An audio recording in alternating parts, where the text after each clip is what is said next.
ಕ್ರಿಸ್ತನಲ್ಲಿ ಪ್ರೀತಿಯ ಸಹೋದರ ಸಹೋದರಿಯರೇ, ನಿಮ್ಮೆಲ್ಲರಿಗೂ ತಂದೆಯಾದ ದೇವರಿಂದಲೂ ಕರ್ತನಾದ ಯೇಸು ಕ್ರಿಸ್ತನ ಮೂಲಕ ಕೃಪೆಯು ಶಾಂತಿ ಉಂಟಾಗಲಿ.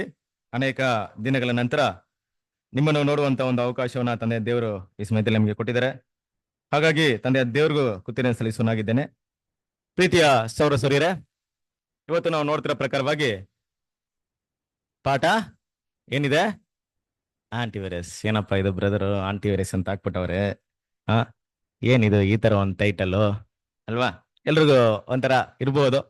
ಖಂಡಿತವಾಗ್ಲೂ ಪ್ರಯೋಜನವಾದಂತ ಒಂದು ಪಾಠವಿರುತ್ತೆ ಕ್ರಿಸ್ತನ ಪ್ರೀತಿಯ ಸಹೋದರರೇ. ಸೊ ನೋಡೋಣ. ಮುಖ್ಯವಾಗಿ ನೋಡ್ಬೇಕಾದ್ರೆ ಈ ಆಂಟಿವೈರಸ್ ಅಂದ ತಕ್ಷಣ ದೇವ್ರ ಮಕ್ಕಳಿಗೆ ನೆನಪಲ್ಲಿ ಬರುವಂತ ವಿಷಯ ಏನಪ್ಪಾ ಅಂದ್ರೆ, ಮೊದಲೇನ್ ಬರುತ್ತೆ? ವೈರಸ್ ಅಲ್ವಾ? ವೈರಸ್ ಬಗ್ಗೆ ಒಂದು 5 ವರ್ಷಗಳಿಂದ ನಿಮ್ಗೆ ಗೊತ್ತಿಲ್ಲದೆ ಇರ್ಬೋದು. ಈಗ ಗೊತ್ತಿಲ್ಲದೆ ಇರಕ್ಕೆ ಸಾಧ್ಯತೆ ಇಲ್ಲ, ಅಷ್ಟು ಫೇಮಸ್ ಆಗ್ಬಿಟ್ಟಿದೆ. ನಿಮ್ಗೆ ಪ್ರತಿಯೊಬ್ಬರು ಕೂಡ ಅದ್ರ ಏನಾಗ್ಬಿಟ್ಟಿದೀವಿ, ಎಕ್ಸ್ಪರ್ಟ್ ಅಂದ್ರೆ ತಿಳ್ಕೊಂಡಿದೀವಿ. ಅದ್ರ ಬಗ್ಗೆ ತುಂಬಾ ನಾಲೆಜ್ ನಮ್ಗೆ ಬಂದ್ಬಿಟ್ಟಿದೆ. ವೈರಸ್ ಅಂತ ತಗೊಂಡಾಗ ಕ್ರಿಸ್ತನ ಪ್ರೀತಿಯ ಸಹೋದರರೇ, ನಮ್ಮೆಲ್ಲರಿಗೂ ಗೊತ್ತಿರೋಂಥ ವಿಷಯ ಏನಪ್ಪಾ ಅಂದ್ರೆ ಕೊರೋನಾ ವೈರಸ್ ಅಲ್ವಾ? ಈ ಕೊರೋನಾ ವೈರಸ್ ಎಷ್ಟು ಜನರ ಒಂದು ಪ್ರಾಣವನ್ನ ತಗೊಳ್ತು ಅಂತ ನಾವು ತುಂಬಾ ಸ್ಟಡಿ ಮಾಡಿದ್ವಿ. ಆದ್ರೆ ಈ ವೈರಸ್ ಪ್ರಪಂಚದಲ್ಲಿ ಸಾವಿರಾರು ವೈರಸ್ಗಳಿದೆ ಅಲ್ವಾ? ನಮ್ಗೆ ಬಂದಿರುವಂತ ತುಂಬಾ ಲೀಸ್ಟ್, ನಮ್ಗೆ ತಾಕಿರುವಂತ ವೈರಸ್ ತುಂಬಾ ಲೀಸ್ಟ್ ಏನಪ್ಪಾ ಅಂದ್ರೆ ಕೊರೋನಾ ವೈರಸ್. ಇದಕ್ಕಿಂತ ಕೆಲವೊಂದು ಭಯಂಕರವಾದಂತ ಕೆಲವೊಂದು ವೈರಸ್ಗಳಿದೆ. ಅದೇನಾದ್ರೂ ತಾಕ್ಬಿಟ್ರೆ ಮನುಷ್ಯನ ಒಂದು ಪರಿಸ್ಥಿತಿ ಎಷ್ಟು ಮಟ್ಟಿಗಿರುತ್ತೆ ಅಂದ್ರೆ ತುಂಬಾ ಭಯಂಕರವಾಗಿರುತ್ತೆ. ಕ್ರಿಸ್ತನ ಪ್ರೀತಿಯ ಸಹೋದರರೇ, ನಮ್ಗೆ ಗೊತ್ತು ವೈರಸ್, ಬ್ಯಾಕ್ಟೀರಿಯಾ, ಇದ್ರ ಬಗ್ಗೆ ನಾವು ತುಂಬಾ ಸ್ಟಡಿ ಮಾಡಿದೀವಿ. ಆದ್ರೆ ಈ ವೈರಸ್ ಅಂತ ತಗೊಂಡಾಗ ಏನಪ್ಪಾ ಇದಂತ ತಗೊಂಡಾಗ, ಇದು ಮನುಷ್ಯನ ದೇಹದೊಳಗೆ ಹೋಗಿ ಅದು ಹೊರಡೆ ಜೀವನ ಮಾಡದೆ ಮನುಷ್ಯನ ದೇಹವನ್ನ ಏನ್ ಮಾಡುತ್ತೆ, ಅದರ ಒಂದು ವಾಸಸ್ಥಾನ ಮಾಡ್ಕೊಂಡು ಅಲ್ಲಿಂದ ಅದು ಅಭಿವೃದ್ಧಿಯಾಗಿ ಕೊನೆಗೆ ಮನುಷ್ಯನೇ ಏನ್ ಮಾಡುತ್ತೆ, ಆ ಯಾವ ಜೀವನ ಅದು ಆವರಿಸ್ಕೊಂಡಿರುತ್ತೋ ಅದನ್ನೇನ್ ಮಾಡುತ್ತೆ, ನಾಶ ಮಾಡ್ಬಿಡುತ್ತೆ. ಅಂತ ಒಂದು ಪರಿಸ್ಥಿತಿಯಲ್ಲಿ ಅದಕ್ಕೇನ್ ಮಾಡ್ತಾರೆ, ಹಲವಾರು ರೋಗಗಳನ್ನ ಇಡ್ತಾರೆ. ಇವತ್ತು ನಮ್ಗೆ ಗೊತ್ತಿರೋ ಪ್ರಕಾರವಾಗಿ ಹಲವಾರು ರೋಗಗಳು ಬಂದಿರೋದನ್ನ ನಾವು ನೋಡ್ಬೋದು ಅಲ್ವಾ? ಆ ರೋಗಗಳೆಲ್ಲ ಕಾರಣ ಏನಪ್ಪಾ ಅಂದ್ರೆ ಅಂತಹ ವೈರಸ್. ಇನ್ನು ಈ ತರ ಎಷ್ಟೊಂದು ವೈರಸ್ ಇದೆ ಅಂತ ಏನಿಲ್ಲ, ಗೊತ್ತಿಲ್ಲ. ಈ ತರ ವೈರಸ್ ಇಡೀ ಪ್ರಪಂಚದಲ್ಲಿ ಯಾವ ತರ ಇದೆ ಅಂತ ಗೊತ್ತಿಲ್ಲ. ತುಂಬಾ ಜನ ಏನ್ ಮಾಡ್ತಾರೆ, ಅದನ್ನ ಕಂಡಿಡಿತಾ ಇದ್ದಾರೆ. ಹಾಗೆ ಕಂಡಿಡಿಬೇಕಾದ್ರೆ ತುಂಬಾ ಅಪಾಯಕಾರಿ ವಿಷಯ ಏನಪ್ಪಾ ಅಂದ್ರೆ, ಒಂದು ವೈರಸ್ನ ಒಂದು ಲ್ಯಾಬಲ್ ಕಂಡಿಡಿಬೇಕಾದ್ರೆ ಆ ವ್ಯಕ್ತಿ ಆದಷ್ಟು ಪ್ರೊಟೆಕ್ಷನ್ ಮಾಡ್ಕೊಬೇಕು. ಒಂದ್ ವೇಳೆ ಅಪ್ಪಿತಪ್ಪಿ ಅದನ್ನ ರಿಸರ್ಚ್ ಮಾಡೋಂಥ ವ್ಯಕ್ತಿಗೆ ತಗ್ಲಿದ್ರೆ ಏನಾಗುತ್ತೆ, ಅಲ್ಲಿಂದ ಬೇಗ ಸ್ಪ್ರೆಡ್ ಆಗ್ಬಿಡುತ್ತೆ. ಇದು ಲ್ಯಾಬ್ ಅಲ್ಲಿ ಇರುವಂತ ಒಂದು ಸಮಸ್ಯೆ. ಇಂತಹ ರೀತಿಯಲ್ಲಿ ತುಂಬಾ ವೈರಸ್ ಏನಾಗಿದೆ, ಸ್ಪ್ರೆಡ್ ಆಗಿದೆ. ಈ ಒಂದು ವೈರಸ್ನೆಲ್ಲ ಜನರು ಕಂಡಿಡಿಯುವಂತ ಉದ್ದೇಶ ಏನಪ್ಪಾ ಅಂದ್ರೆ, ಮುಂದೊಂದು ದಿನ ಈ ಒಂದು ವೈರಸ್ ಇಂದ ನಮ್ಗೆ ಏನಾದ್ರು ಅಪಾಯ ಬಂದ್ರೆ ಅದಕ್ಕೆ ಏನಾಗ್ಬೇಕು, ಔಷಧಿ ಏನಂತ ನಾವು ಕಂಡುಹಿಡಿದಿಟ್ಕೊಬೇಕು ಅನ್ನೋಂಥ ಉದ್ದೇಶದಲ್ಲಿ ಅದನ್ನ ಏನ್ ಮಾಡ್ತಾರೆ, ಇವತ್ತು ಪ್ರಪಂಚದಾದ್ಯಂತ ಎಲ್ಲಾ ಲ್ಯಾಬ್ಗಳಿಗೆ ದೊಡ್ಡ ದೊಡ್ಡ ದೇಶಗಳು ಏನ್ ಮಾಡ್ತಾರೆ, ಇದಕ್ಕೆ ಕೋಟ್ಯಾಂತರ ರೂಪಾಯಿ ದುಡ್ಡನ್ನ ಕೊಟ್ಟು ಇಟ್ಟು ಒಂದು ಸೈಂಟಿಸ್ಟ್ ಏನ್ ಮಾಡ್ತಾರೆ, ರಿಸರ್ಚ್ ಮಾಡ್ತಾ ಇದ್ದಾರೆ. ಇದೆಲ್ಲ ಮಾಡೋಂತ ಕಾರಣ ಏನಪ್ಪಾ ಅಂದ್ರೆ, ಹೇಗಾದ್ರೂ ಮುಂದೆ ಇಂತಹ ಅಪಾಯ ಬಂದ್ರೆ ನಮ್ಮನ್ನ ಏನ್ ಮಾಡ್ಬೇಕು, ಕಾಪಾಡ್ಕೊಬೇಕು ಅನ್ನೋಂಥ ರಿಸರ್ಚ್ ಅಲ್ಲಿ ಕೆಲವೊಂದು ಟೈಮಲ್ಲಿ ಏನಾಗುತ್ತೆ ಅಂದ್ರೆ ಅನಾಹುತಗಳು ಸಂಭವಿಸೋದು ಉಂಟು ಅಲ್ವಾ? ಮನುಷ್ಯ ಇದನ್ನ ಕಂಡಿಡಿದ ಮೇಲೆ ಅವ್ನಿಗೆ ಏನ್ ಅನ್ಸುತ್ತೆ, ಔಷಧಿ ಕಂಡಿಡಿದ ಮೇಲೆ ಒಂದು ವೈರಸ್ ಬಂತು, ಔಷಧಿ ಕಂಡಿಡಿದ್ ಬಿಟ್ಟಿದ್ದಾನೆ, ಈಗ ಏನ್ ಅನ್ಸುತ್ತೆ, ದುಡ್ಡಿನ ಆಸೆ ಬರುತ್ತೆ. ಎಂತಹ ಆಸೆ ಬರುತ್ತೆ, ಈ ವೈರಸ್ ನ ಸ್ಪ್ರೆಡ್ ಮಾಡಿದ್ರೆ ಮೆಡಿಸಿನ್ ಯಾರ ಹತ್ರ ಇದೆ, ನನ್ನ ಹತ್ರ ಇದೆ. ಜನ ಏನ್ ಮಾಡ್ತಾರೆ, ನನ್ನ ಹತ್ರನೇ ಮೆಡಿಸಿನ್ ತಗೊಳಕ್ ಶುರು ಮಾಡ್ತಾರೆ. ಇದೇನ್ ಮಾಡೋದು, ಈ ರೀತಿ ಸ್ಪ್ರೆಡ್ ಮಾಡೋದು. ಯಾವುದೇ ದೇಶ, ಇದು ನಿಜವಾಗ್ಲೂ ನಡೀತಿರುವಂತ ವಿಷಯ. ಬಟ್ ಅದ್ರ ಹೊರಗಡೆ ಯಾರು ಏನ್ ಮಾಡಲ್ಲ, ಅದ್ರ ಬಗ್ಗೆ ಅಷ್ಟಾಗಿ ಗೊತ್ತಿಲ್ದಿರೋ ವಿಷಯ. ಈ ರೀತಿ ಮನಸ್ಸು ಬಂದಿರುತ್ತೆ. ಹಾಗಾಗಿ ನಮ್ಮ ದೇಶದಲ್ಲಿ ಮದ್ದಿರ್ಬೇಕಾದ್ರೆ ನಾವ್ ಇದನ್ನ ಸ್ಪ್ರೆಡ್ ಮಾಡೋದ್ರಿಂದ ಏನ್ ಮಾಡ್ಬೋದು, ಕೋಟಿ ಕೋಟಿ ಮಿಲಿಯನ್ ಗಟ್ಟಲೆ ದುಡ್ಡು ಮಾಡಬಹುದು. ಈ ರೀತಿ ಹಣದ ಆಸೆಗೆ ಇಂತಹ ವೈರಸ್ ಸ್ಪ್ರೆಡ್ ಆಗೋದಕ್ಕೂ ಸಾಧ್ಯತೆ ಇದೆ. ಮುಂದೊಂದು ದಿನ ಇದನ್ನ ಕಂಡುಹಿಡಿಯುವಂತ ವ್ಯಕ್ತಿ ಇರ್ಬೋದು, ಸಿಸ್ಟಮ್ ಇರ್ಬೋದು, ಏನ್ ಮಾಡುತ್ತೋ ಏನೆಲ್ಲ ಆಗುತ್ತಂತ ಯಾರು ಗೊತ್ತಿಲ್ಲ, ನಮ್ಗೆ ಗೊತ್ತಿಲ್ಲ. ಇಲ್ಲಿವರೆಗೆ ನಾವು ನೋಡಿರೋದೇನು ವೈರಸ್ ಮಾತ್ರ, ಕೊರೋನಾ ವೈರಸ್ ಮಾತ್ರ ಅಲ್ವಾ? ಇದ್ರ ಬಗ್ಗೆ ಮಾತಾಡ್ಕೊಂಡು ಹೋದ್ರೆ ತುಂಬಾ ವಿಷಯಗಳಿದೆ ಕ್ರಿಸ್ತನ ಪ್ರೀತಿಯ ಸಹೋದರರೇ. ವೈರಸ್ ಅಂತ ಹೇಳಿದಾಗ ಅದು ಮನುಷ್ಯನ ದೇಹದಲ್ಲಿ ಹೋಗಿ ಮನುಷ್ಯನ ಸಿಸ್ಟಮ್ನ, ಆತನ ಎಂಟೈರ್ ಸಿಸ್ಟಮ್ನ ನಾಶ ಮಾಡಿ ಕೊನೆಗೆ ಅವನಿಗೆ ಮರಣವನ್ನು ತಂದುಕೊಡುವಂತ ಒಂದು ಕಣ್ಣಿಗೆ ಕಾಣಿಸ್ತಿರುವಂತ ಸೂಕ್ಷ್ಮ ಅನ್ನುವಂತ ಜೀವಿ, ಗೊತ್ತಿರುವಂತ ವಿಷಯ. ಈಗ ವೈರಸ್ ಎಲ್ಲಿದೆ, ಮೊದಲ ವೈರಸ್ ನಾವು ಮಾತಾಡ್ಬೇಕಾದ್ರೆ ಜಾಸ್ತಿ ನಾವು ಮಾತಾಡಿದ ವಿಷಯ ಏನಪ್ಪಾ ಅಂದ್ರೆ ಕಂಪ್ಯೂಟರ್ ವೈರಸ್, ಕರೆಕ್ಟಾ? ಮನುಷ್ಯನ ದೇಹದಲ್ಲಿ ಮಾತ್ರವಲ್ಲ, ಕಂಪ್ಯೂಟರ್ ಏನಿದೆ ವೈರಸ್. ಈ ವೈರಸ್ ಏನ್ ಮಾಡುತ್ತೆ ಗೊತ್ತಾ? ಇಲ್ಲಿವರೆಗೂ ಕೋಟಿ ಕೋಟಿ ಕೋಟಿಗಟ್ಲೆ ನಾಶ ಮಾಡಿದೆ, ಹಣವನ್ನ ಸರ್ಕಾರಕ್ಕೆ ಲಾಸ್ ಮಾಡಿದೆ. ಕೆಲವೊಂದು ಟೈಮಲ್ಲಿ ಕೆಲವೊಂದು ಡಾಟಾಸ್ ಎಲ್ಲ ಇರ್ಬೇಕಾದ್ರೆ ಅದನ್ನ ನಾಶ ಮಾಡಿರೋದ್ರಿಂದ ಎಷ್ಟೋ ಮಾಹಿತಿ ಏನಿಲ್ಲ, ಸಿಕ್ಕಿಲ್ಲ. ಒಂದ್ ವೇಳೆ ಇವತ್ತೆಲ್ಲ ನಮ್ ದುಡ್ಡೆಲ್ಲ ಎಲ್ಲಿದೆ? ಬ್ಯಾಂಕ್ ಅಲ್ಲಿ. ಬ್ಯಾಂಕ್ ಕಂಟ್ರೋಲ್ ಮಾಡೋದು ಯಾರು? ಕಂಪ್ಯೂಟರ್ ಅಲ್ಲ. ಸೇಫ್ ಆಗಿ ಇಟ್ಬಿಟ್ಟಿದ್ವಿ, ಫೋನ್ ಪೇ ಅಲ್ಲಿ ಕಳಿಸ್ತಾ ಇದೀವಿ. ಆ ರಿಕಾರ್ಡ್ ಅಲ್ಲಿ ಸೇಫ್ ಆಗಿ ಇರಬೇಕಾದ್ರೆ ಆ ಸಿಸ್ಟಮ್ ಸೆಕ್ಯೂರ್ ಆಗಿರ್ಬೇಕು. ಒಂದ್ ವೇಳೆ ಅಂತ ಒಂದು ಸಿಸ್ಟಮ್ಗೆ ಏನಾದ್ರು ವೈರಸ್ ಬಂದ್ರೆ, ನಿಮ್ಮ ಅಕೌಂಟ್ ಅಲ್ಲಿ ಬ್ಯಾಲೆನ್ಸ್ ಚೆಕ್ ಮಾಡಿದ್ರೆ 0000 ಅಂತ ಬಂದ್ರೆ ಹೇಗಿರುತ್ತೆ? ಮುಂದೊಂದು ದಿನ ಏನ್ ಬೇಕಾದ್ರೂ ಆಗ್ಬಹುದು. ಯಾಕಂದ್ರೆ ಈ ವೈರಸ್ ಅನ್ನೋ ವಿಷಯ ತುಂಬಾ ದೊಡ್ಡದಿದೆ. ಅದ್ರ ಬಗ್ಗೆ ನಾವು ಮಾತಾಡಕ್ ಹೋದ್ರೆ ಏನಾಗುತ್ತೆ, ಅದೇ ಒಂಥರ ಟಾಪಿಕ್ ಆಗ್ಬಿಡುತ್ತೆ. ಎಷ್ಟು ಇಲ್ಲಿವರೆಗೂ ಎಷ್ಟು ದೇಶಗಳು ಎಂಥ ಒಂದು ಡಾಕ್ಯುಮೆಂಟ್ಸ್ ನ ಕಳ್ಕೊಂಡಿದೆ, ಅವ್ರು ಇಟ್ಟಿದಂತ ಸೇಫ್ ಸೆಕ್ಯೂರಿಟಿ ಆಗಿರುವಂತ ವಿಷಯಗಳನ್ನ ಅವರು ಕಳ್ಕೊಂಡ್ಬಿಟ್ಟಿದ್ದಾರೆ. ಕೆಲವರು ಅಪೋಸಿಟ್ ದೇಶದಲ್ಲಿರುವಂತವ್ರು ಮಾಡಿದಂತ ಆ ವೈರಸ್ ಇಂದ ಎಷ್ಟು ಹಾನಿಗಳಾಗಿದೆ ಮುಟ್ಟು ನೀವೇನ್ ಮಾಡ್ಬೋದು? ನಾನ್ ಪಾಠ ತೆಗಿಬೇಕಾಗಿಲ್ಲ, ನೀವೆಲ್ಲಿ ನೋಡ್ಬೋದು? ಹೋಗಿ ನೀವು ಸರ್ಚ್ ಮಾಡಿ ನೋಡುವಂತ ಮಾಹಿತಿ ಸಿಕ್ಕಾಬಿಟ್ಟೆ ನಮ್ಗೆ ಸಿಗುತ್ತೆ. ಕ್ರಿಸ್ತನಲ್ಲಿ ಸರಾಸರಿ ಇದೆಲ್ಲ ಒಂದ್ ಕಡೆ ಇರ್ಬೇಕಾದ್ರೆ, ಪ್ರಪಂಚದಲ್ಲಿ ಇರುವಂತಹ ಒಂದು ವಿಷಯನ ತಗೊಳ್ಬೇಕಾದ್ರೆ ಈ ತರ ಇದೆ ಅಲ್ವಾ? ಬಟ್ ನಮಗೆ ಇದಕ್ಕೇನ್ ಸಂಬಂಧ? ನಾವೇ ಇದನ್ನ ಸ್ಟಡಿ ಮಾಡ್ಬೇಕು. ಈ ವೈರಸ್ ಬಗ್ಗೆ ತಿಳ್ಕೊಳ್ಳೋ ಅವಶ್ಯಕತೆ ಇದೆಯಾ? ಇದೆಯಾ ಇದೆಯಾ ಇಲ್ವಾ? ಇಷ್ಟರ ಮಟ್ಟಿಗೆ ಇದೆ. ಯಾವ ರೀತಿಯಲ್ಲಿ ಇದೆ? ದೇವ್ರ ಮಕ್ಕಳಾದ ನಮ್ಗೆ ಈ ವೈರಸ್ ನ ತಿಳ್ಕೊಳ್ಳೋದ್ರಿಂದ ಏನ್ ಪ್ರಯೋಜನ ಇದೆ? ಏನಾದ್ರೂ ಪ್ರಯೋಜನ ಇದೆಯಾ? ಹೇಳ್ರಿ, ಏನ್ ಪ್ರಯೋಜನ ಇದೆ? ಇದೆ ಅನ್ಬೇಕಾದ್ರೆ ಖಂಡಿತ ಹೇಳ್ಬೇಕಪ್ಪ. ಏನ್ ಪ್ರಯೋಜನ? ತಿಳ್ಕೊಂಡ್ಬಿಟ್ಟಿದೀವಿ, ಇದ್ರ ಬಗ್ಗೆ ಮಾಹಿತಿ ಗೊತ್ತಾಗಿದೆ, ಏನ್ ತಿಳ್ಕೊಂತೀವಿ? ಏನ್ ಪ್ರಯೋಜನ ಇದೆ ಅಲ್ವಾ? ಹೌದು. ಒಂದ್ ವೇಳೆ ಮಾಂಸಕ್ಕೆ ಸಂಬಂಧಪಟ್ಟಂತ ವೈರಸ್ ಬಗ್ಗೆ ಮಾತಾಡ್ಬೇಕಾದ್ರೆ ಮುನ್ನೆಚ್ಚರಿಕೆಯಿಂದ ಏನ್ ಮಾಡ್ಬೋದು? ಕೆಲವೊಂದು ಕ್ರಮವನ್ನ ಕೈಗೊಂಡು ನಮ್ಮ ದೇಹವನ್ನ ಕಾಪಾಡ್ಕೊಬಹುದು, ಇಲ್ಲ ನಮ್ಮ ಡಾಕ್ಯುಮೆಂಟ್ಸ್ ಏನೋ ಸಿಸ್ಟಮ್ನ ಸೇಫ್ ಆಗಿ ಇಟ್ಕೊಬಹುದು. ಅಷ್ಟೇ ಅಲ್ವಾ? ಇನ್ನೇನು ನಮ್ಗೆ ಇಲ್ಲ. ಬಟ್ ಕ್ರಿಸ್ತನಲ್ಲಿ ಪ್ರೀತಿಯ ಸಹೋದರರೇ, ಮುಖ್ಯವಾಗಿ ನಾವು ಗಮನಿಸಬೇಕಂತ ವಿಷಯ ಅಲ್ವಾ, ಏನಪ್ಪಾ ಅಂದ್ರೆ ಈ ಎಲ್ಲ ವೈರಸ್ಗಿಂತ ದೊಡ್ಡ ಒಂದು ವೈರಸ್ನ ನಾವು ಗಮನಿಸಬೇಕಾಗಿದೆ, ನಮ್ಮನ್ನ ನಾಶ ಮಾಡುವಂಥದ್ದು. ಯಾವ ರೀತಿ? ವಾಕ್ಯವನ್ನು ನೋಡೋಣ. ಮತ್ತೇನು ಸುವಾರ್ತೆ 10ನೇ ಅಧ್ಯಾಯ 28ನೇ ವಾಕ್ಯ.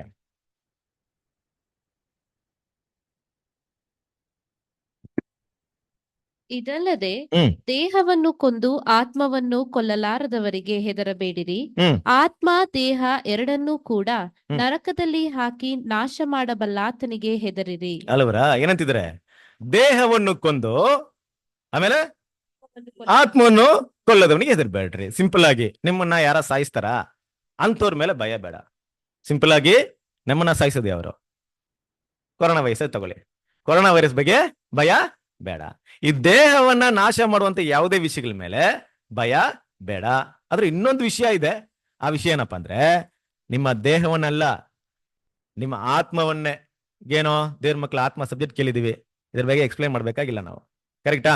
ಏನೋ ಆತ್ಮವನ್ನು ನಾಶ ಮಾಡೋದಂದ್ರೆ ಏನು? ನಾವು ಸತ್ರೆ ದೇವ್ರು ಮತ್ತೆ ನಮ್ಮನ್ನ ಬದುಕಿಸ್ತಾರೆ. ದೇವ್ರೇ ನಮ್ಮನ್ನ ಸಾಯಿಸ್ಬಿಟ್ರೆ ಯಾರ ಬದುಕಕ್ಕಾಗುತ್ತಾ? ಅಷ್ಟೇ ಅಲ್ವಾ? ಅಂದ್ರೆ ನಮ್ಮನ್ನ ಸಂಪೂರ್ಣವಾಗಿ ಸಾಯಿಸುವಂತ ಅಧಿಕಾರ ಯಾರ ಕೈಲಿದೆ? ದೇವ್ರ ಕೈಯಲ್ಲಿದೆ. ಹಾಗೆ ದೇವ್ರು ಸಾಯಿಸ್ಬೇಕಾದ್ರೆ ಯಾಕೆ ಸಾಯಿಸ್ಬೇಕು ನಮ್ಮನ್ನ? ಹಾಗಾದ್ರೆ ದೇವರು ನಮ್ಮನ್ನ ಸಾಯಿಸ್ಬೇಕಂದ್ರೆ ಮುಖ್ಯವಾದ ಒಂದು ಕಾರಣ ಇರ್ಬೇಕು, ಕರೆಕ್ಟ್ ಅಲ್ವಾ? ಈಗ ವೈರಸ್ನ ತಗೊಂಡಿದೀವಿ. ವೈರಸ್ ಒಂದು ವ್ಯಕ್ತಿಗೆ ಎಫೆಕ್ಟ್ ಆಗ ಮುಂಚೆ ಆ ವ್ಯಕ್ತಿನ ಕಾಪಾಡ್ಕೊಬಹುದು. ಆ ವ್ಯಕ್ತಿಗೆ ಪೂರ್ತಿ ಎಫೆಕ್ಟ್ ಆಗಿತ್ತು, ಏನ್ ಮಾಡ್ತಾರೆ? ಕೊರೋನಾದಲ್ಲಿ ಏನ್ ಮಾಡಿದ್ರು? ಈಗ ನನಗೆ ಎಫೆಕ್ಟ್ ಆಗ್ಬಿಡ್ತಿ, ಇಲ್ಲಿ ಇದೀನಿ, ಕೊರೋನಾ ವೈರಸ್ ಫುಲ್ ಸ್ಪ್ರೆಡ್ ಆಗಿ, ನೀವೇನ್ ಮಾಡ್ತೀರಾ? ಫಸ್ಟ್ ನನ್ ಕೈ ಕೊಡ್ತೀರಾ ನೀವು? ಕೊಡಲ್ಲ ಅಲ್ವಾ? ಫಸ್ಟ್ ನೀನ್ ಸತ್ರ ಸಾಯಪ್ಪ, ನಾವಂತೂ ಜೀವ ಉಳಿಸ್ಕೊಬೇಕು ಅಂತ ಏನ್ ಮಾಡ್ತೀರ ನನ್ನ? ಹೌದು ಅಲ್ವಾ? ಕ್ರಿಸ್ತನ ಪ್ರೀತಿಯ ಸಹೋದರರೇ, ದೇವ್ರು ಒಂದ್ ವ್ಯಕ್ತಿನ ಸಾಯಿಸ್ಬೇಕು ಆದ್ರೆ ಖಂಡಿತ ದೇವ್ರ ಏನ್ ಮಾಡಲ್ಲ? ಪ್ರೀತಿ ಇಲ್ಲ ದೇವ್ರು ಸಾಯಿಸಲ್ಲ. ಹಾಗಿರ್ಬೇಕಾದ್ರೆ ಏನೋ ವಿಷಯ ಅವನಲ್ಲಿ ಏನಾಗಿರ್ಬೇಕು? ತುಂಬಾ ತೀವ್ರವಾಗಿರ್ಬೇಕು. ಇನ್ನು ಅವನ ಬದ್ಸಕ್ ಆಗಲ್ಲ ಅಂತ ಒಂದು ರೀತಿಯಲ್ಲಿ ಅವನ ಏನಾಗಿರ್ಬೇಕು? ಹೋಗಿರ್ಬೇಕು. ಹಾಗೆ ಹೋಗಿದ್ದ ಪಕ್ಷದಲ್ಲಿ ಮಾತ್ರ ಏನ್ ಮಾಡ್ಬೋದು? ಅವನ್ನ ದೇವರು ಸಾಯಿಸ್ತಾರ ಹೊರತು ಬೇರೆ ಕಾರಣದಿಂದ ದೇವ್ರು ಸಾಯಿಸ್ತಾರ? ದೇವ್ರು ಎಷ್ಟೆಲ್ಲ ಪ್ಲಾನ್ ಮಾಡಿದ್ದಾರೆ. ಹಾಗಿರ್ಬೇಕಾರೆ ಇವತ್ತು ನಾವು ತಿಳ್ಕೊಳ್ಳುವಂತ ವಿಷಯ ಏನಪ್ಪಾ ಅಂದ್ರೆ, ಈ ರೀತಿ ಯಾವ ಒಂದು ವೈರಸ್ ನಮ್ಮನ್ನ ಅಟ್ಯಾಕ್ ಮಾಡಿದ್ರೆ ನಾವು ಸಂಪೂರ್ಣವಾಗಿ ಜೀವವನ್ನ ಕಳ್ಕೊಳ್ತೀವಿ. ಆ ವೈರಸ್ ಬಗ್ಗೆ ಎಷ್ಟು ಕೇರ್ಫುಲ್ ಆಗಿ ದೇವ್ರ ಮಕ್ಕಳು ಇರ್ಬೇಕು. ಈ ಮಾನಸಿಕವಾದಂತ ವೈರಸ್ ಬಗ್ಗೆ ಎಲ್ಲ ದೇವ್ರ ನೋಡುವಂತ ಸ್ಪಿರಿಚುವಲ್ ವೈರಸ್, ಅದ್ರ ಬಗ್ಗೆ ದೇವ್ರ ಮಕ್ಳು ಏನ್ ಮಾಡ್ಬೇಕು, ಸ್ವಲ್ಪ ಗಮನ ಕೊಡೋಣ ಅಲ್ವಾ. ಸೊ ಏನಿರ್ಬೋದು ಈ ವೈರಸ್ ಅಂತ ಹೇಳಿದಾಗ ಕ್ರಿಸ್ತನ ಪಿತೆ ಸರಸರಿರೆ ನೋಡಿ, ಬಿಗಿನಿಂಗ್ ಅಲ್ಲಿ ದೇವ್ರ ಏನ್ ಮಾಡ್ತಾರೆ, ಆದಾಮನ್ನ ಸೃಷ್ಟಿ ಮಾಡ್ತಾರೆ. ಆದಮ್ನ ಸೃಷ್ಟಿ ಮಾಡಿ ಆದಮ್ಗೆ ಒಂದು ಮಾಹಿತಿನ ಕೊಟ್ಟಿರ್ತಾರೆ. ಎಂತಹ ಮಾಹಿತಿ ಅದು, ನೀನು ಜೀವಂತವಾಗಿರ್ಬೇಕಾದ್ರೆ ಏನ್ ಮಾಡ್ಬಾರ್ದು, ಈ ಹಣ್ಣನ್ನ ಮುಟ್ಬಾರ್ದು. ಏನಿತ್ತು ಹಣ್ಣಲ್ಲಿ, ಮೇ ಬಿ ಏನ್ ವೈರಸ್ ಇತ್ತೋ ಗೊತ್ತಿಲ್ಲ, ಕರೆಕ್ಟ್ ಅಲ್ವಾ. ತಿಂದ್ರೆ ಏನಾಗ್ತೀಯಾ, ಸಾಯ್ತೀಯ. ಇವತ್ ನಾವು ಅದಕ್ಕೆ ಹೆಸರು ವೈರಸ್ ಅಂತ ಇಟ್ಟಿದೀವಿ. ನಿಜವಾಗ್ಲೂ ದೇವ್ರ ಪ್ರಕಾರ ಏನಿತ್ತು, ಆ ಹಣ್ಣಲ್ಲಿ ಏನಿದೆ, ನಿನ್ಗೆ ಲೈಫ್ ಎಂಡ್ ಆಗುವಂತ ಒಂದು ವಿಷಯ ಇದೆ. ಕರೆಕ್ಟಾ? ಹಣ್ಣಲ್ಲಿತ್ತಾ, ಎಲ್ಲಿತ್ತು? ನಾವು ವಾಕ್ಯ ಓದ್ತಿಲ್ವಾ, ಮನುಷ್ಯ ರೊಟ್ಟಿಯಿಂದ ಮಾತ್ರವಲ್ಲ ದೇವರ ಬಾಯಿಂದ ಹೊರಡುವಂತ ಪ್ರತಿಯೊಂದು ಮಾತಿನಿಂದಲೂ ಬದುಕ್ತಾನೆ. ಈಗ ದೇವ್ರು ಹೇಳಿದರ ಮಾತು. ಈಗ ಈ ಒಂದು ಆದಮ್ನಿಗೆ ಮರಣ ಹುಟ್ಟಿಸುವಂತ ಕೆಲಸವನ್ನ ಯಾರು ಮಾಡಿದ್ರು ಅಲ್ಲಿ ಅಂತ ನೋಡ್ಬೇಕಾದ್ರೆ, ಯಾರು ಮಾಡಿದ್ರು, ಸೈತಾನನು ಅಲ್ವಾ. ಸೈತಾನ್ ಹೇಳಿದಂತ ಒಂದು ಮಾತನ್ನ ಅವ್ರು ಕೇಳಿದ್ರಿಂದ ಅಲ್ಲಿಗೆ ಏನಾಯ್ತು, ಅವ್ರಿಗೆ ಮರಣ ಬಂತು. ಆ ಹಣ್ಣಿನ ತಿಂದಿದ್ರಿಂದ ಮರಣ ಬಂತು. ಕರೆಕ್ಟಾ? ಇದು ನಾವೇನ್ ನೋಡ್ತಾ ಇದೀವಿ, ಸೈತಾನ್ ಹೇಳಿದಂತ ಒಂದು ಮಾತನ್ನ ಏನಂತ ತಗೊಳ್ಳಿ, ವೈರಸ್ ಅಂತ ತಗೊಳ್ಳಿ. ಕರೆಕ್ಟಾ? ಆ ಒಂದು ಮಾತು ಕೇಳಿದ್ರಿಂದ ಏನಾಯ್ತು, ಇಡೀ ಲೋಕಕ್ಕೆ ಮರಣ ಬಂತು. ಈ ಮರಣ ಏನ್ ಮಾಡ್ತು, ಇಡೀ ಲೋಕ ಎಷ್ಟು ಸಾವಿರ ವರ್ಷಗಳು ಅನುಭವಿಸ್ತಾ ಇದೆ, 6,000 ವರ್ಷಗಳಲ್ಲಿ. ಯಾರಾದ್ರೂ ಈ ಒಂದು ವೈರಸ್ಗೆ ಮರಣದಿಂದ ವಿಮುಖರಾಗೋದಕ್ಕೆ ಮದ್ದು ಕಂಡಿಡಿದ್ರಾ? ಯಾರು ಕಂಡಿಡಿದಿಲ್ಲ. ಯಾರ ಹತ್ರ ಮಾತ್ರ ಇದೆ, ದೇವರ ಹತ್ರ. ನಮ್ಗೆ ಗೊತ್ತು, ನಮ್ ತಂದೆ ದೇವರು ಆ ಒಂದು ವೈರಸ್ಗೆ, ಆ ಮರಣವೆಂಬ ವೈರಸ್ಗೆ ಆಂಟಿ ವೈರಸ್ನ ಕೊಟ್ರು. ಯಾರೋ, ನಮ್ಮ ಕರ್ತನಾದ ಯೇಸು ಕ್ರಿಸ್ತನು ಅಲ್ವಾ. ಬಂದ್ ಏನ್ ಮಾಡಿದ್ರು, ಇಡೀ ಲೋಕವನ್ನ ವಿಮೋಚನೆ ಮಾಡೋದಕ್ಕೆ ತನ್ನನ್ನೇ ವಿಮೋಚನಾ ಬಲಿಯಾಗಿ ಕೊಟ್ಬಿಟ್ರು. ಈ ವಿಷಯ ಏನಪ್ಪಾ ಅಂದ್ರೆ, ಇಡೀ ಲೋಕ ಏನಾಗುತ್ತೆ, ಒಂದು ದಿನ ಈ ಮರಣದಿಂದ ಬಿಡುಗಡೆ ಆಗುತ್ತೆ. ಎಂತ ಮರಣ ಇದು, ಮೊದಲನೇ ಮರಣ. ಇನ್ನೊಂದು ಬೇರೆ ಹೆಸರೇನಿದೆ, ಅಲ್ಲಲ್ಲ, ಕರೆಕ್ಟ್, ಸೆಕೆಂಡ್ಗೆ ಹೋಗ್ಲಿಲ್ಲ ನಾನು. ಈ ಮೊದಲನೇ ಮರಣಕ್ಕೆ ಬೇರೆ ಹೆಸರಿದೆ.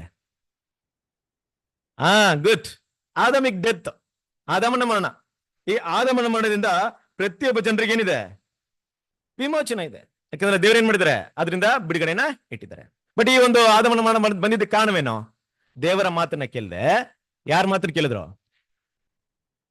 ಅಲ್ವಾ.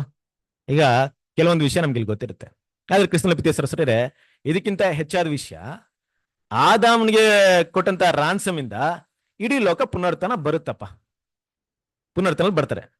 ಆದ್ರೆ ಪುನರ್ತನ ಬಂದಾಗ ಲೈಫ್ ಪಡ್ಕೊಂಡಿರ್ತಾರ? ಎಲ್ರು 1000 years ಅಲ್ಲಿ ಜೀವಂತವಾಗಿದ್ ಬರ್ತಾರೆ. ಅವ್ರೆಲ್ರು ಇನ್ಮೇಲೆ ಸಾಯೋದೇ ಇಲ್ವಾ? ಯಾಕೆ? ತಿರುಪ ಪಾಪ ಹೆಂಗ್ ಮಾಡ್ತಾರೆ?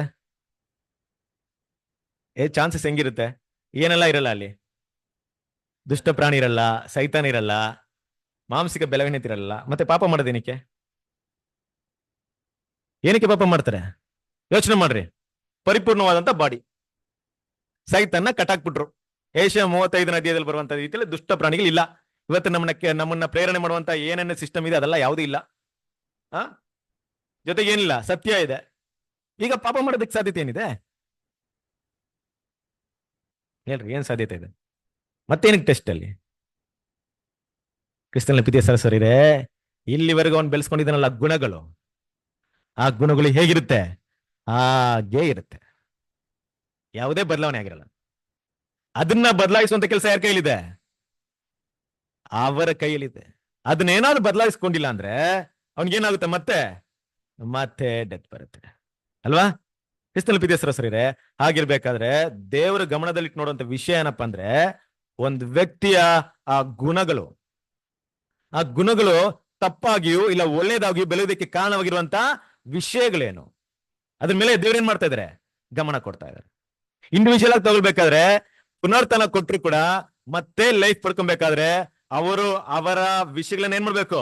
ಜಯಿಸ್ಬೇಕು, ಪಾಪವನ್ನ ಜಯಿಸ್ಬೇಕು. ಇಲ್ಲದ್ರೆ ಏನ್ ಮಾಡಕ್ಕಾಗಲ್ಲ, ಅವರು ಜೀವನ ಪಡ್ಕೊಳಕ್ಕಾಗಲ್ಲ. ಈಗ ಒಂದ್ ವ್ಯಕ್ತಿ ಸೆಕೆಂಡ್ ಎತ್ತು ಹೋಗ್ತಾನೆ ಅಂತ ಇಟ್ಕೊಳ್ಳಿ, ಏನಾಗಿರುತ್ತೆ ಆ ವ್ಯಕ್ತಿ ಸೆಕೆಂಡ್ ಎತ್ತು ಹೋಗೋದಕ್ಕೆ? ಆತನಲ್ಲಿ ಬೆಳೆದಿರುವಂತ ಕೆಟ್ಟ ಗುಣಗಳನ್ನ ಏನ್ ಮಾಡಕ್ಕಾಗ್ಲಿಲ್ಲ? ಜಯಿಸಕ್ಕಾಗ್ಲಿಲ್ಲ. ಅಷ್ಟು ತೀವ್ರವಾಗಿದೆ ಅಲ್ವಾ. ಹಾಗಿರ್ಬೇಕಾದ್ರೆ ಅದ್ರ ಬಿಗಿನಿಂಗ್ ಎಲ್ಲಾದ್ರೂ ಇರ್ಬೇಕು ತಾನೆ. ಇದ್ರ ಬಗ್ಗೆ ದೇವ್ರ ಏನ್ ಮಾಡಿರ್ಬೇಕು? ದೇವರ ಪ್ಲಾನ್ ಅಲ್ಲಿ, ಇಡೀ ಪ್ಲಾನ್ ಅಲ್ಲಿ ಅದ್ರ ಬಗ್ಗೆ ದೇವ್ರು ತುಂಬಾ ಯೋಚನೆ ಮಾಡಿರ್ಬೇಕು. ಇವಾಗ ನಾವೇನ್ ಮಾಡೋಣ, ಒಬ್ಬ ಇಂಡಿವಿಜುವಲ್ ವ್ಯಕ್ತಿ ಮೇಲೆ ಇಂತಹ ಒಂದು ವೈರಸ್ ಅಟ್ಯಾಕ್ ಆಗದ ರೀತಿಯಲ್ಲಿ ದೇವ್ರು ಮಾಡಿದಂತ ಕೆಲಸಗಳು ಏನಿರ್ಬೋದು, ಯಾವ ರೀತಿ ದೇವ್ರು ಪ್ಲಾನ್ ಮಾಡಿದ್ರೆ ಏನ್ ಮಾಡೋಣ, ಅದ್ರ ಬಗ್ಗೆ ಸ್ವಲ್ಪ ಸ್ಟಡಿ ಮಾಡೋಣ. ದೇವ್ರ ಪ್ರೀತಿ, ದೇವರ ಜ್ಞಾನ ಎಷ್ಟು ದೊಡ್ಡದಾಗಿದೆ. ಅದಕ್ಕೆ ನಮ್ಗಿರುವಂತ ಒಂದೇ ಒಂದು ದೇವರ ಎಕ್ಸ್ಪೆರಿಮೆಂಟ್ ಒಬ್ರಿದ್ರು. ದೇವರ ಎಕ್ಸ್ಪೆರಿಮೆಂಟ್ ಮಾಡೋದಕ್ಕೆ ಒಂದು ಜನಾಂಗವನ್ನೇ ಆಯ್ಕೆ ಮಾಡ್ಕೊಂಡ್ಬಿಟ್ಟಿದ್ರು ಅಲ್ವಾ, ಇಸ್ರೇಲ್ ಜನಾಂಗ. ಅವ್ರ ಮೇಲೆ ಮಾಡಿದಂತ ಎಕ್ಸ್ಪೆರಿಮೆಂಟ್ ಯಾರ ಮೇಲೂ ಮಾಡಿಲ್ಲ. ಇಡೀ ಲೋಕದಲ್ಲಿ ಅವ್ರ ತರ ದೇವರಲ್ಲಿ ಆಶೀರ್ವಾದ ಪಡ್ಕೊಳ್ಳೋರು ಇಲ್ಲ, ಅವ್ರ ತರ ದೇವರಲ್ಲಿ ಪೆಟ್ಟು ತಿನ್ನೋರು ಇಲ್ಲ. ಆ ತರ ಒಂದು ಜನಾಂಗ ನೋಡಿ. ಆ ಜನಾಂಗವನ್ನ ಕರೆದು ದೇವ್ರನ್ ಮಾಡ್ತಾರೆ, ಒಂದು ಮಾತನ್ನ ಹೇಳ್ತಾರೆ ಅಲ್ವಾ. ಹೋದ್ರಿ ಧರ್ಮೋಪದೇಶ ಕಾಂಡ 14ನೇ ಅಧ್ಯಾಯ 2ನೇ ವಾಕ್ಯ. ಧರ್ಮೋಪದೇಶ ಕಾಂಡ 14ನೇ ಅಧ್ಯಾಯ 2ನೇ ವಾಕ್ಯ. ಯಾಕೆಂದರೆ ನೀವು ಕೇವಲ ನಿಮ್ಮ ದೇವರಾದ ಯೆಹೋವನ ಜನರೇ, ಆತನು ಭೂಲೋಕದಲ್ಲಿರುವ ಸಮಸ್ತ ಜನಾಂಗಗಳಲ್ಲಿ ನಿಮ್ಮನ್ನೇ ಸ್ವಕೀಯ ಜನರಾಗುವುದಕ್ಕೆ ಆದುಕೊಂಡಿದ್ದಾನಲ್ಲ. ನೋಡಿದ್ರಾ? ಯಾಕೆಂದ್ರೆ ನೀವು ಕೇವಲ ನಿಮ್ಮ ದೇವರಾದ ಯೆಹೋವನ ಜನರೇ, ಆತನು ಭೂಲೋಕದಲ್ಲಿರುವ ಸಮಸ್ತ ಜನಾಂಗಗಳಲ್ಲಿ ನಿಮ್ಮನ್ನೇ ಸ್ವಕೀಯ ಜನರಾಗಿರೋದಕ್ಕೆ ಆಯ್ಕೆ ಮಾಡ್ಕೊಂಡಿದ್ದಾರೆ. ದೇವರ ಜನರಾಗಿರೋದಕ್ಕೆ. ದೇವರ ಜನರು ಅನ್ನೋದು ಹೆಸರಲ್ಲಿ ಇದೆಯಾ, ಇಲ್ಲ ಅವರ ಗುಣಗಳಲ್ಲಿ ಇದೆಯಾ? ದೇವರೇನು ನೋಡ್ತಾ ಇದ್ರೆ, ಎದು ನೋಡ್ತಾ ಇದ್ರೆ ಐ ಆಮ್ ಇಂಡಿಯನ್ಸ್ ಅನ್ನೋದು ಹೇಗಿದೆ ನಮ್ಗೆ ಇವತ್ತು ಬಾಯಲ್ಲಿದೆ, ಕರೆಕ್ಟಾ? ಆದ್ರೆ ದೇವರೇನು ಎದು ನೋಡ್ತಾ ಇದ್ರೆ, ಗುಣದಲ್ಲಿ ಇರ್ಬೇಕು. ನಾನೇನೋ ಕೆಲವೊಂದು ಗುಣಗಳನ್ನ ಎದು ನೋಡ್ತಾ ಇದ್ದೀನಿ, ಆ ಗುಣದಲ್ಲಿ ನೀವು ಇರ್ಬೇಕು. ಅವಾಗ ಮಾತ್ರ ನೀವೇನಾಗಿರ್ತೀರಾ? ಸ್ವಕೀಯ ಜನರಾಗಿರ್ತೀರ. ಹಾಗಿರೋದಕ್ಕೆ ದೇವ್ರೇನ್ ಮಾಡೋದು, ಧರ್ಮ ಶಾಸ್ತ್ರಗಳನ್ನ ಕೊಟ್ರು. ಜೊತೆಗೆ ದೇವರು ಅವರಲ್ಲಿ ಏನು ಅಪೇಕ್ಷೆ ಮಾಡಿದ್ರು, ಏನು ಎದುರು ನೋಡಿದ್ರು ಅಂತ ನೋಡ್ಬೇಕಾರೆ ಯಾಜಕಕಾಂಡ 20ನೇ ಅಧ್ಯಾಯ 26ನೇ ವಾಕ್ಯ.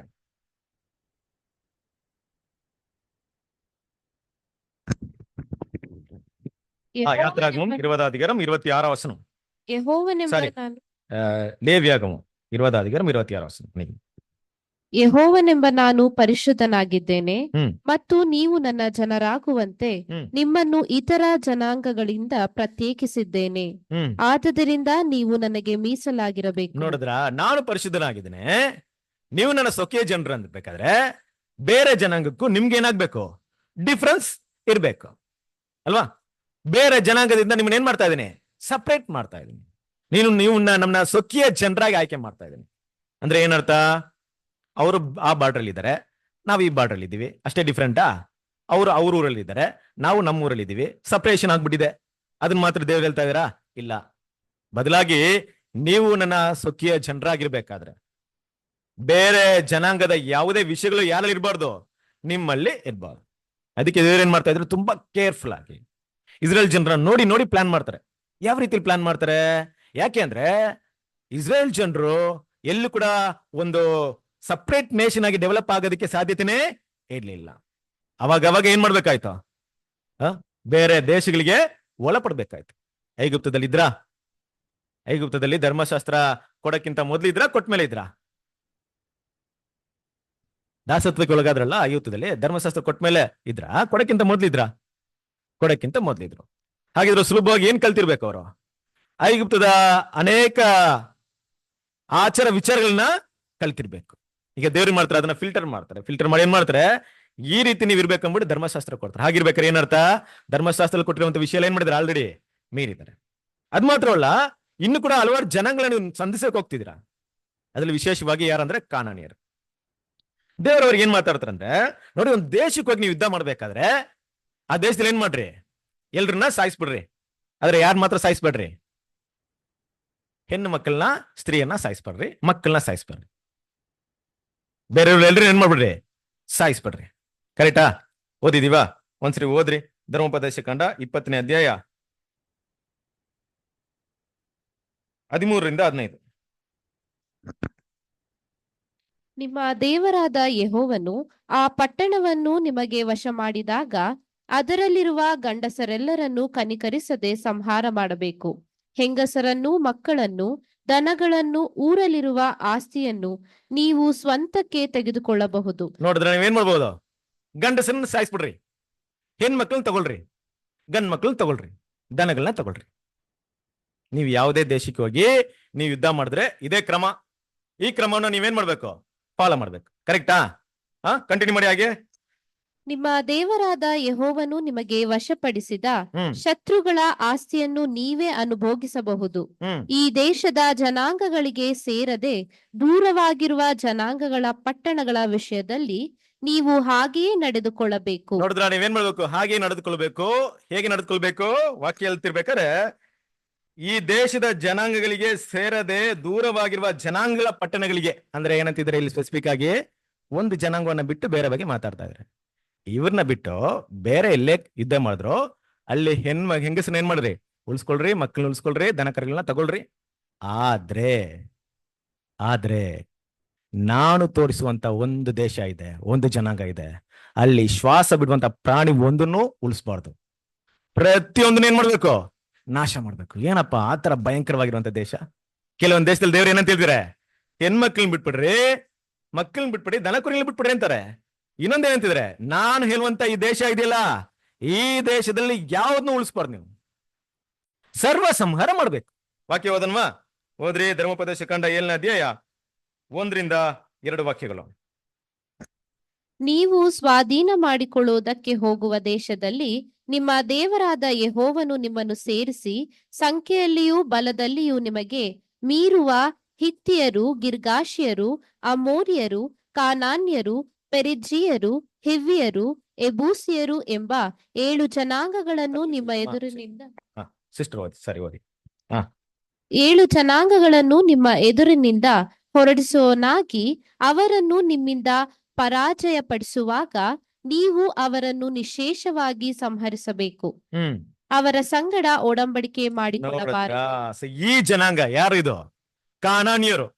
ಕಾನಾನ್ಯರು ಇರುವಂತ 7 ಜನಾಂಗದ ಬಗ್ಗೆ ಮಾತಾಡ್ತಾ ಇದ್ರೆ, ಇವರು ಇರುವಂತ ಯಾವುದೇ ಜನಾಂಗವನ್ನ ದಯೆ, ಕರುಣೆ, ಅನುಕಂಪ ತೋರಿಸಿದ ಏನ್ ಮಾಡ್ಬೇಕು?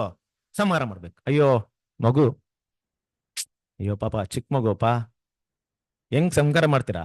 ಆಗುತ್ತಾ? ನೋಡ್ರಿ ಹೆಂಗ್ರಿ ದೇವ್ರ ಆಜ್ಞೆ ಇದು. ಓದಕ್ಕೇನೋ ಚೆನ್ನಾಗಿದೆ, ಆದ್ರೆ ಹೋಗ್ಬೇಕಾದ್ರೆ, ಯುದ್ಧ ಮಾಡ್ಬೇಕಾದ್ರೆ ನಮಗೂ ಮಕ್ಳಿದೆ, ಅವರು ಮಕ್ಳ ತರ ಕಲ್ದ್ರೆ ಅವ್ರನ್ನ ಸಾಯಿಸ್ಬೇಕಾ? ಏನ್ ಮಾಡ್ತು ಪಾಪ ಚಿಕ್ಕ ಮಗು? ಸಾಯಿಸ್ಬೇಕು. ನಂದು ಆಜ್ಞೆ ಇಷ್ಟೇ. ಒಟ್ಟಿನಲ್ಲಿ ಏನ್ ಮಾಡ್ಬೇಕು? ಯಾವುದೇ ರೀತಿಲಿ ಅವ್ರನ್ನ ಉಳಿಸ್ಕೊಬಾರ್ದು.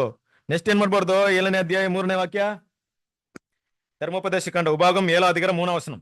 ಅವರನ್ನು ಕನಿಕರಿಸಬಾರದು, ಅವರೊಡನೆ ಬೀಗತನ ಮಾಡಬಾರದು, ಅವರ ಮಕ್ಕಳಿಗೆ ಹೆಣ್ಣು ಮಕ್ಕಳನ್ನು ಕೊಡಲೂ ಬಾರದು, ಅವರಿಂದ ತರಲೂ ಬಾರದು. ಏನ್ ಮಾಡಬಾರ್ದು ಅವ್ರ ಹತ್ರ ಅಲ್ವಾ?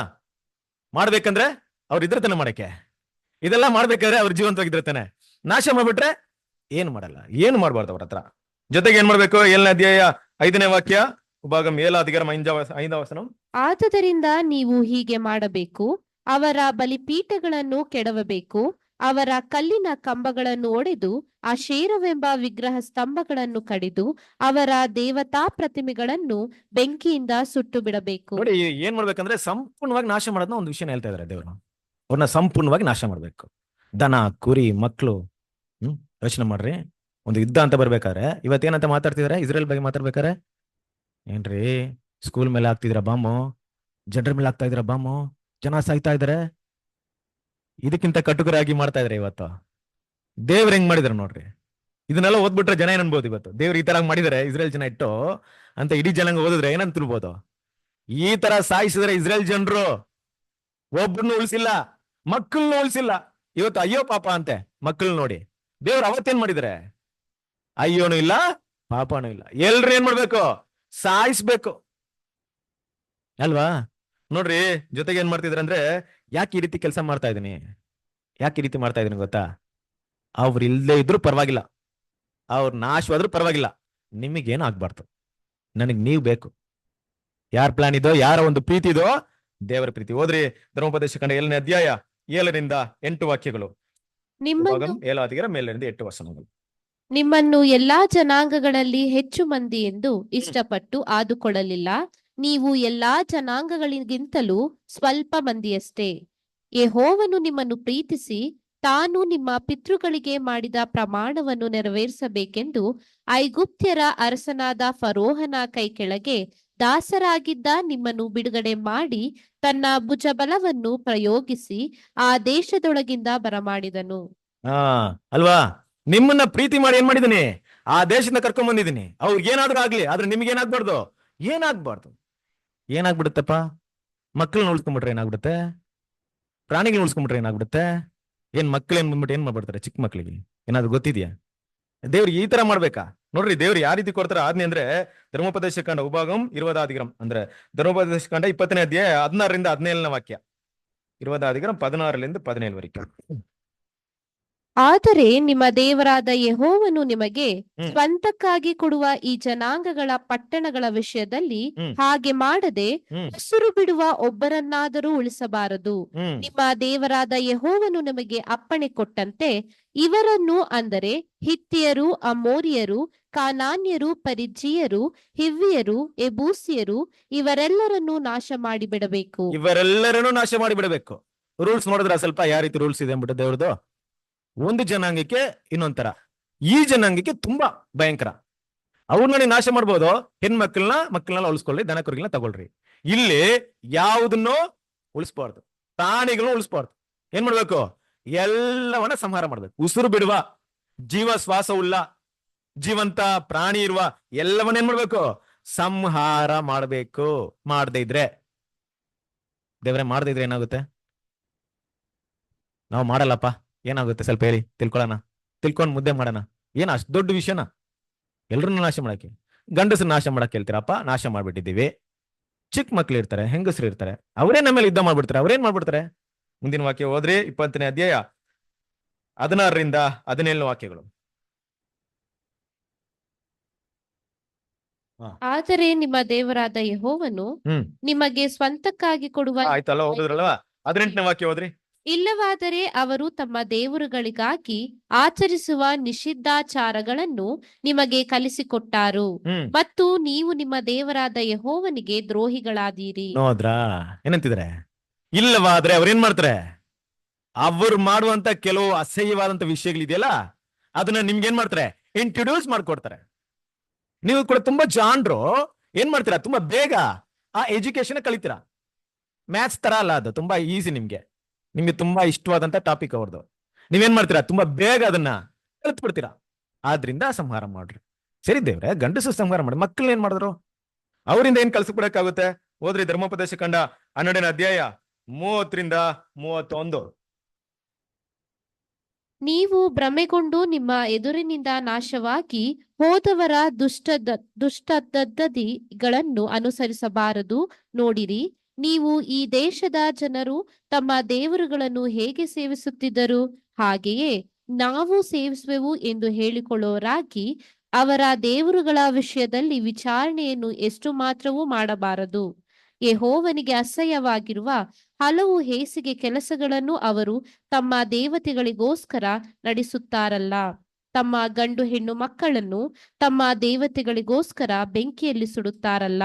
ನೀವು ನಿಮ್ಮ ದೇವರಾದ ಯೆಹೋವನನ್ನು ಹಾಗೆ ಸೇವಿಸಲೇಬಾರದು. ನೋಡಿದ್ರ, ಇದ್ರ ಬಗ್ಗೆ ತುಂಬಾ ಇನ್ಫಾರ್ಮೇಶನ್ ಕೊಡ್ತಾರೆ ದೇವರು. ಅಂದ್ರೆ ಯಾವುದೇ ರೀತಿಯಲ್ಲಿ ಒಂದು ಸಣ್ಣ ಕಹಿಯಾದ ಬೇರು ಅವರಿಂದ ನಿಮ್ಮ ಮಧ್ಯದಲ್ಲಿ ಬರಬಾರ್ದು. ಬಂದು ನೀವೇನಾದ್ರೂ ಕಳ್ತು ಹೇಗ್ ಕಲಿತೀರಾ? ಒಬ್ರೇ ಕಲಿತೀರಾ? ಕೊನೆಗೆ ಎಷ್ಟು ಜನ ಕಲಿತಾರೆ? ಎಲ್ಲ ಜನ ಕಲಿತಾರೆ. ಯಾಕೆ ಗೊತ್ತಾ? ಅದು ವೈರಸ್ ಅಲ್ವಾ? ವೈರಸ್ ತರ ಸ್ಪ್ರೆಡ್ ಆಗುತ್ತೆ. ಒಬ್ರು ಕಲ್ತು ಒಬ್ರು ಗೊತ್ತಾದ್ರೆ ಏನ್ ಮಾಡ್ತೀರಾ? ಇಡೀ ಜನರಿಗೆ ಸ್ಪ್ರೆಡ್ ಆಗುತ್ತೆ. ಆಗ ನಾನು ಏನ್ ಮಾಡ್ಬೇಕಾಗುತ್ತೆ? ನನ್ನ ಕೋಪ ಮತ್ತು ನೀತಿಯಿಂದ ನಿಮ್ಮೆಲ್ಲರನ್ನ ಸರ್ವ ಸಂಹಾರ ಮಾಡ್ಬೇಕಾಗುತ್ತೆ. ನಾನು ನಿಮ್ಮನ್ನ ಸಾಯಿಸ್ಬಿಡ್ತೀನಿ. ನೀವು ಸಾಯ್ದೇ ಇರೋದಕ್ಕೆ ಈ ಜನಾಂಗದ ಯಾವುದೇ ವಿಷಯಗಳು ನಿಮ್ಮ ಹತ್ರ ಬರಬಾರ್ದು. ಮಗು ಹತ್ರ ಇರುತ್ತಾ? ಮಗು ಹತ್ರ ಇರಲ್ವಾ? ಮಗು ಹತ್ರನೇ ಇರುತ್ತೆ. ಆ ಮಗು ತಗೊಂಡು ನೀವು ಬೆಳೆಸಿದಾಗ ಅದರ ಜೀನಲ್ಲಿ ಅದೇ ಗುಣಗಳು ನಿಮ್ಮಲ್ಲಿ ಬರುತ್ತೆ ಅಲ್ವಾ? ಆ ಪ್ರಾಣಿಗಳಿರುತ್ತೆ. ಅಂದ್ರೆ ನೋಡಿ, ಎಷ್ಟು ಕೆಟ್ಟವರಾಗಿರ್ಬೋದು ಆ ಜನಾಂಗ, ದೇವರಿಗೆ ಎಷ್ಟು ಅಸಹ್ಯವಾದ ಕಾರ್ಯಗಳು ಮಾಡಿರ್ಬೋದು. ಯಾವುದೇ ಕಾರಣಕ್ಕೂ ಅಸಹ್ಯ ಕೃತ್ಯಗಳು ಎಲ್ಲಿ ನಡೀಬಾರ್ದು ಅಂತ ದೇವ್ರು ನೋಡ್ತಾ ಇದ್ದಾರೆ. ತನ್ನ ಆಯ್ದುಕೊಂಡದ ಜನಾಂಗವಾಗಿರಂತ ಇಸ್ರೇಲ್ ಮಧ್ಯದಲ್ಲಿ ಎಲ್ಲೂ ಇರಬಾರ್ದು. ನನ್ನ ಪರಿಶುದ್ಧ ಜನಾಂಗ ಇದು, ಇವ್ರ ಮಧ್ಯದಲ್ಲಿ ಪಡಬಾರ್ದು ಅಂತ ದೇವ್ರು ಎಷ್ಟು ಕೇರ್ಫುಲ್ ನೋಡ್ತಾ ಇದ್ದಾರೆ ಅಲ್ವಾ? ಎಷ್ಟು ದೇವ್ರ ಪ್ರೀತಿ ನೋಡ್ರಿ ಅವ್ರ ಮೇಲೆ, ಎಷ್ಟು ಕನಿಕರ ನೋಡ್ರಿ. ಇಷ್ಟೆಲ್ಲಾ ಪ್ಲಾನ್ ಮಾಡಿದ ದೇವ್ರು. ನಿಮ್ಗೊಂದು ಪ್ರಶ್ನೆಗಳು ಬರುತ್ತೆ ಈಗ ಅಲ್ವಾ? ಈ ರೀತಿ ನಮ್ಮ ದೇವ್ರ ಬಗ್ಗೆ ನಾವೇನಂತ ಮಾತಾಡ್ತೀವಿ? ಪ್ರೀತಿಯುಳ್ಳ ದೇವರು, ಪ್ರೀತಿಯುಳ್ಳ ದೇವರು. ಯಾಕೆ ಈ ಕಾನೂನನ್ನ ಸರ್ವ ಸಂಹಾರ ಮಾಡ್ಬೇಕು? ಪ್ರೀತಿ ಇಲ್ವಾ? ಯಾಕೆ ಮಾಡ್ಬೇಕಾಯ್ತು? ಸರಿ, ಅದನ್ನ ನಾವ್ ಇವಾಗ ಓದಿದ್ವಿ. ಏನಂತ ಓದಿದ್ವಿ? ಅವರ ಗುಣಗಳನ್ನ ಓದಿದ್ವಿ. ಆದ್ರೂ ಕೂಡ ದೇವ್ರ ಏನ್ ಮಾಡ್ಬೋದು? ಬೇರೆ ಆಲ್ಟರ್ನೇಟ್ ವೇ ಇರಲ್ವಾ? ಬೇರೆ ದಾರಿ ಇರಲ್ವಾ? ದೇವ್ರಿಗೆ ಗೊತ್ತು. ದೇವ್ರ ನೀತಿಯಲ್ಲಿ ಇವಾಗ ನಮಗ್ ಗೊತ್ತು, ಆದ್ರೆ ಅವಾಗ ದೇವ್ರಿಗೆ ಗೊತ್ತು. ಏನ್ ಗೊತ್ತು? ಇಡೀ ಲೋಕವನ್ನ ಆದಾಮನ ಪಾಪದಿಂದ ತನ್ನ ಒಬ್ಬನೇ ಮಗನ ವಿಮೋಚನಾ ಬಲಿ ಮೂಲಕ ಮತ್ತೇನ್ ಮಾಡ್ಬಿಡ್ತೀನಿ? ಇವ್ರನ್ನೆಲ್ಲ ಬಿಡಿಸ್ಬಿಡ್ತೀನಿ. ಕಾನಾನಿಯರೆಲ್ಲರನ್ನ ಮತ್ತೇನ್ ಮಾಡ್ತೀನಿ? ಪುನರುತ್ಥಾನ ಕೊಡ್ತೀನಿ ಅಂತ ಯಾರಿಗ್ ಗೊತ್ತು? ದೇವ್ರಿಗೆ ಚೆನ್ನಾಗ್ ಗೊತ್ತು. ದೇವರ ಪ್ರೀತಿಯಲ್ಲಿ ಗೊತ್ತು. ಆದ್ರೆ ಈಗ ಇವ್ರು ಜೀವಂತವಾಗಿರೋದ್ ಬೇಡ. ಅವಾಗ ಬೇಕಾದ್ರೆ ಜೀವಂತವಾಗಿ ಬರ್ಲಿ, ಅವಾಗ ಬೇಕಾದ್ರೆ ಪುನರುತ್ಥಾನದಲ್ಲಿ ಬರ್ಲಿ, ಆದ್ರೆ ಈಗ ಇರೋದ್ ಬೇಡ. ಇದ್ರೆ ಏನಾಗ್ತಾರೆ? ಈಗ ಇದ್ರೆ ನಾನು ಇಡೀ ಲೋಕಕ್ಕೆ ಕೊಡುವಂತ ರಾನ್ಸಮ್ಗೆ ಏನ್ ಮಾಡ್ತಾರೆ ಇವರು? ಅಡ್ಡಿ ಮಾಡ್ತಾರೆ. ಅದೇ ಅಡ್ಡಿ ಮಾಡ್ತಾರೆ. ಇವರು ಇಸ್ರೇಲ್ ಜನರಿಗೆ ತನ್ನ ಪಾಪ ಕೃತ್ಯನ ಕಳಿಸ್ಕೊಡೋದ್ರಿಂದ, ಅವ್ರನ್ನ ನಾಶ ಮಾಡೋದ್ರಿಂದ, ಅವರಿಗೆ ವಾಗ್ದಾನ ಮಾಡುವಂತ ಸಂತತಿ ಎಲ್ಲೂ ಹುಟ್ಟಕ್ಕಾಗಲ್ಲ. ಇಸ್ರೇಲ್ ಅಲ್ಲಿ ಹುಟ್ಟಿದೆ ಕೂಡ ಹೋಗ್ಬಿಡ್ಬೋದು. ಇಡೀ ಲೋಕಕ್ಕೆ ಕೊಡುವಂತ ವಿಮೋಚನಾ ಬಲಿನ ಕೊಡಕ್ಕಾಗದೆ ಹೋಗ್ಬಿಡ್ಬೋದು. ಆದ್ರಿಂದ 1000 ವರ್ಷ ಆಳ್ವಿಕೆಯಲ್ಲಿ ಬೇಕಾದ್ರೆ ಏನ್ ಮಾಡ್ಲಿ? ಬರ್ಬೇಕು. ಅವ್ರು 1000 ವರ್ಷ ಆಳ್ವಿಕೆಯಲ್ಲಿ ಬರ್ಬೇಕಾದ್ರೆ ಇವಾಗ ಏನ್ ಮಾಡ್ಬಾರ್ದು? ಅವರು ಇರಬಾರ್ದು. ಕರೆಕ್ಟಾ? ಇವಾಗಿದ್ರೆ ಏನಾಗ್ತಾರೆ? ಯೋಚನೆ ಮಾಡಿದ್ರೆ ದೇವ್ರು ಯಾವ ರೀತಿ ಯೋಚನೆ ಮಾಡಿರ್ಬೋದು? ಸರಿ, ಯಾಕೆ ಈ ರೀತಿ ಕೊಲ್ಬೇಕು? ಯುದ್ಧದಲ್ಲಿ ಯಾಕೆ ಕೊಳ್ಬೇಕು? ಒಂದು ರೋಗ ಕೊಟ್ಟು ಸಾಯಿಸ್ಬೋದಾಯ್ತಲ್ಲ ಅವ್ರನ್ನೆಲ್ಲ. ಕೊರೋನಾ ವೈರಸ್ನ ಕಲ್ಸಿರ್ಬೇಕು. ಕಾನಾನಿಯರ್ಗೆ ಮಾತ್ರ ವೈರಸ್ ಬರಕ್ಕಾಗಲ್ವ? ಹಾಗೆ ಐಗುಪ್ತದವ್ರಿಗೆ ಮಾತ್ರ ಇತ್ತಲ್ಲ, ಇದ್ರಲ್ಲಿ ಜನರಿಗೆ ಇರ್ಲಿಲ್ವಲ್ಲ. ಅವ್ರಿಗೆ ಮಾತ್ರ ಕತ್ಲೆ ಇತ್ತು, ಅವ್ರಿಗೆ ಮಾತ್ರ ರೋಗ ಇತ್ತು, ಇವ್ರಿಗಿಲ್ಲ. ಬಾರ್ಡರ್ ಅಲ್ಲಿ ಮಾಡಕ್ಕಾಗಿರ್ಲಿಲ್ವ ದೇವ್ರಿಗೆ? ಒಂದೇ ಒಂದು ವೈರಸ್ ನ ಕಲ್ಸ್ಬಿಟ್ಟಿದ್ರೆ ಎಲ್ಲ ಸತ್ತೋಗ್ಬಿಡ್ತಿದ್ರು. ಯಾಕೆ ಆ ರೀತಿ ಸಾಯಿಸ್ಬಾರ್ದಾಯ್ತು? ಸರಿ, ಯಾಕೆ ಬರದಿಂದ ಸಾಯಿಸ್ಬಾರ್ದಾಯ್ತು? ಯಾಕೆ ಮಾಡ್ಬಾರ್ದಾಯ್ತು? ಯೋಚನೆ ಮಾಡ್ರಿ. ಆನ್ಸರ್ ಏನಾದ್ರೂ ಹೇಳ್ರಿ. ಯಾಕೆ ಮಾಡ್ಬಾರ್ದಾಯ್ತು ದೇವ್ರು? ಆ ರೀತಿ ದೇವ್ರು ಸಾಯಿಸಿದ್ರೆ ಅವರು ದೇವರ ಶತ್ರುಗಳು ಮಾತ್ರ ಉಳ್ಕೊಳ್ತಾರೆ. ಆದ್ರೆ ಅವ್ರು ಯಾರಿಗೆ ಶತ್ರುವಾಗಿರ್ಬೇಕು? ಇಸ್ರೇಲ್ ಜನರು ಅದನ್ನ ಅಸಹ್ಯ ಮಾಡ್ತಾರೆ. ಅಂತ ವಿಷಯ ಅವ್ರಿಗೆ ಅಸಹ್ಯವಾಗಿರ್ಬೇಕಂತ ಅವ್ರು ಏನ್ ಮಾಡ್ಬೇಕು? ಪ್ರೂವ್ ಮಾಡಿ ತೋರಿಸ್ಬೇಕು. ಅದಕ್ಕಿರುವಂತ ಒಂದೇ ದಾರಿ ಏನು? ಯುದ್ಧದಿಂದ ಅವ್ರನ್ನ ಸಂಹಾರ ಮಾಡ್ಬೇಕು. ಅಂದ್ರೆ ನಾನು ಯಾವ್ದನ್ನ ಅಸಹ್ಯವಾಗಿ ನೋಡ್ತೀನೋ, ನೀವು ಕೂಡ ಏನ್ ಮಾಡ್ಬೇಕು? ಅದನ್ನ ಅಸಹ್ಯವಾಗಿ ನೋಡ್ಬೇಕು. ಅದನ್ನ ಏನ್ ಮಾಡ್ಬೇಕು? ಪ್ರೂವ್ ಮಾಡಿ ತೋರಿಸ್ಬೇಕು. ಹೇಗ್ ಪ್ರೂವ್ ಮಾಡೋದು? ನನಗೆ ಇಷ್ಟಿರುವಂತ ವಿಷಯವನ್ನ ನೀವೇನ್ ಮಾಡ್ಬೇಕು? ಸಂಹಾರ ಮಾಡ್ಬೇಕು. ಇದು ದೇವ್ರಿತ್ತಂತ ಪ್ಲಾನ್. ಬೇರೆ ರೀತಿ ಏನಾದ್ರು ಸಾಯಿಸ್ಬಿಟ್ಟಿದ್ರೆ ಅವ್ರು ಡೈರೆಕ್ಟ್ ಆಗಿ ದೇವ್ರು ಸಾಯಿಸಿದಂಗ ಆಗ್ಬಿಡುತ್ತೆ. ಇವ್ರು ಯುದ್ಧ ಮಾಡಿ ಸಾಯಿಸಿರಲ್ಲ, ಇವ್ರು ಅದನ್ನ ಹಾಗೆ ಮಾಡಿರಲ್ಲ. ಆದ್ರೆ ಇವ್ರು ಹಾಗೆ ಮಾಡಿರೋದನ್ನ ಯುದ್ಧದಲ್ಲಿ, ದ್ವೇಷದಲ್ಲಿ ಏನ್ ಮಾಡ್ಬೇಕು? ತೋರ್ಸ್ಕೊಡ್ಬೇಕು. ಕರೆಕ್ಟಾ? ಸರಿ, ಸರಿ ಇದೆ. ಹೀಗೆ ದೇವ್ರ ನಾಶ ಮಾಡಿದ್ಮೇಲೆ ಇಸ್ರೇಲ್ ಜನರೇನೋ ಆ ವಿಷಯ ಕಲೀಲೇ ಇಲ್ವಾ? ಈ ಕಾನಾನನ್ನ ಸರ್ವ ಸಂಹಾರ ಮಾಡೋದ್ರಿಂದ ಇಸ್ರೇಲ್ ಜನರು ಯಾವತ್ತು ಕೂಡ ಆ ಪಾಪಗಳನ್ನ ಕಲೀಲೇ ಇಲ್ವಾ? ಕಲಿತ್ರ ಇಲ್ವಾ? ಮತ್ತೆ ಏನಕ್ಕೆ ಇಷ್ಟು ಕಷ್ಟಪಟ್ಟಿದ್ದೇವ್ರು? ಇಷ್ಟೆಲ್ಲ ಕಷ್ಟಪಟ್ಟು ಇಷ್ಟೆಲ್ಲ ಮಾಡಿದ್ರು, ಅವ್ರು ಕಲೀಲಿಲ್ವಾ ಅಂತ ನೋಡಿದ್ರೆ ಖಂಡಿತ ಏನ್ ಮಾಡಿದ್ರು? ಅದಕ್ಕಿಂತ 10 ಪಟ್ಟು ಕಲ್ತ್ರು. ವಾಕ್ಯ ಓದಿ, ಎಹೆಜ್ಕೇಲನು 14ನೇ ಅಧ್ಯಾಯ 4ನೇ ವಾಕ್ಯ. ಎಹೆಜ್ಕೇಲ 14ನೇ ಅಧ್ಯಾಯ 4ನೇ ವಾಕ್ಯ. ಎಸೆಕಿಯೇಲ್ 14 4 ವಚನ. ಆದ ಕಾರಣ ನೀನು ಅವರನ್ನು ಸಂಬೋಧಿಸಿ ಹೀಗೆ ಹೇಳು, ಕರ್ತನಾದ ಯೆಹೋವನು ಇಂತೆನ್ನುತ್ತಾನೆ, ಇಸ್ರಾಯೇಲ್ ವಂಶದವರಲ್ಲಿ ಯಾವನು ತನ್ನ ಬೊಂಬೆಗಳನ್ನು ಮನಸ್ಸಿನಲ್ಲಿ ನೆಲೆಗೊಳಿಸಿ ತನಗೆ ಪಾಪಕಾರಿಯಾದ ವಿಘ್ನವನ್ನು ತನ್ನ ಮುಂದೆ ಇಟ್ಟುಕೊಂಡು ಪ್ರವಾದಿಯನ್ನು ಪ್ರಶ್ನೆ ಕೇಳುವುದಕ್ಕೆ ಬರುವನೋ, ಅವನ ಪಾತಕಕ್ಕೆ, ಅಂದರೆ ಅವನ ಲೆಕ್ಕವಿಲ್ಲದ ಬೊಂಬೆಗಳಿಗೆ ತಕ್ಕ ಹಾಗೆ ಯೆಹೋವನಾದ ನಾನು ಅವನಿಗೆ ಉತ್ತರವನ್ನು ಕೊಡುವೆನು. ನೋಡಿದ್ರಾ? ಇದ್ರ ಬಗ್ಗೆ ಸತ್ಯವೇದದಲ್ಲಿ ತುಂಬಾ ಓದ್ಬೋದು. ಏನೆಲ್ಲ ಕಲ್ತ್ರು ಇಸ್ರೇಲ್ ಜನರು? ಪ್ರತಿ ಜನಾಂಗದ ಆಚಾರ ವಿಚಾರನ ಕಲ್ತ್ಬಿಟ್ರು. ತುಂಬಾ ಈಸಿಯಾಗಿ ಕಲ್ತ್ಬಿಟ್ರು ಅಲ್ವಾ? ಒಬ್ಬರಿಂದ ಎಲ್ರಿಗೂ ಸ್ಪ್ರೆಡ್ ಆಯ್ತು. ಒಬ್ರು ಯಾರೋ?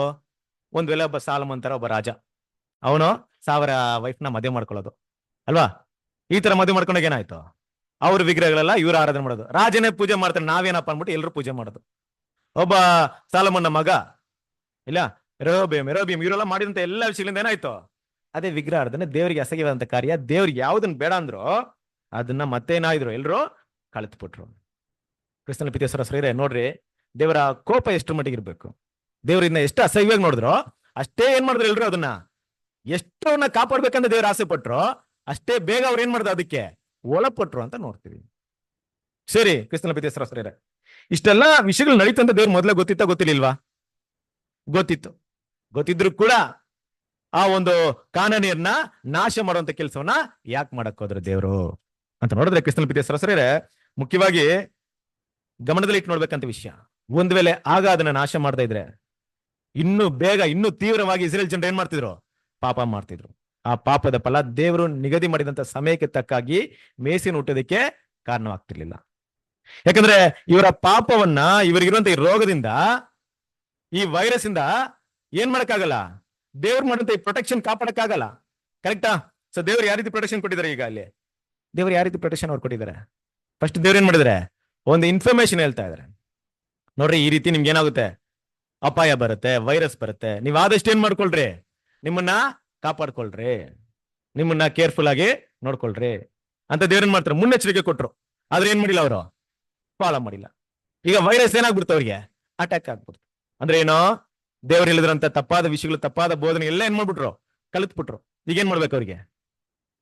ದೇವ್ರೇನ್ ಮಾಡಿದ್ರು? ಹಾಗೆ ಬಿಟ್ಬಿಟ್ರಾ?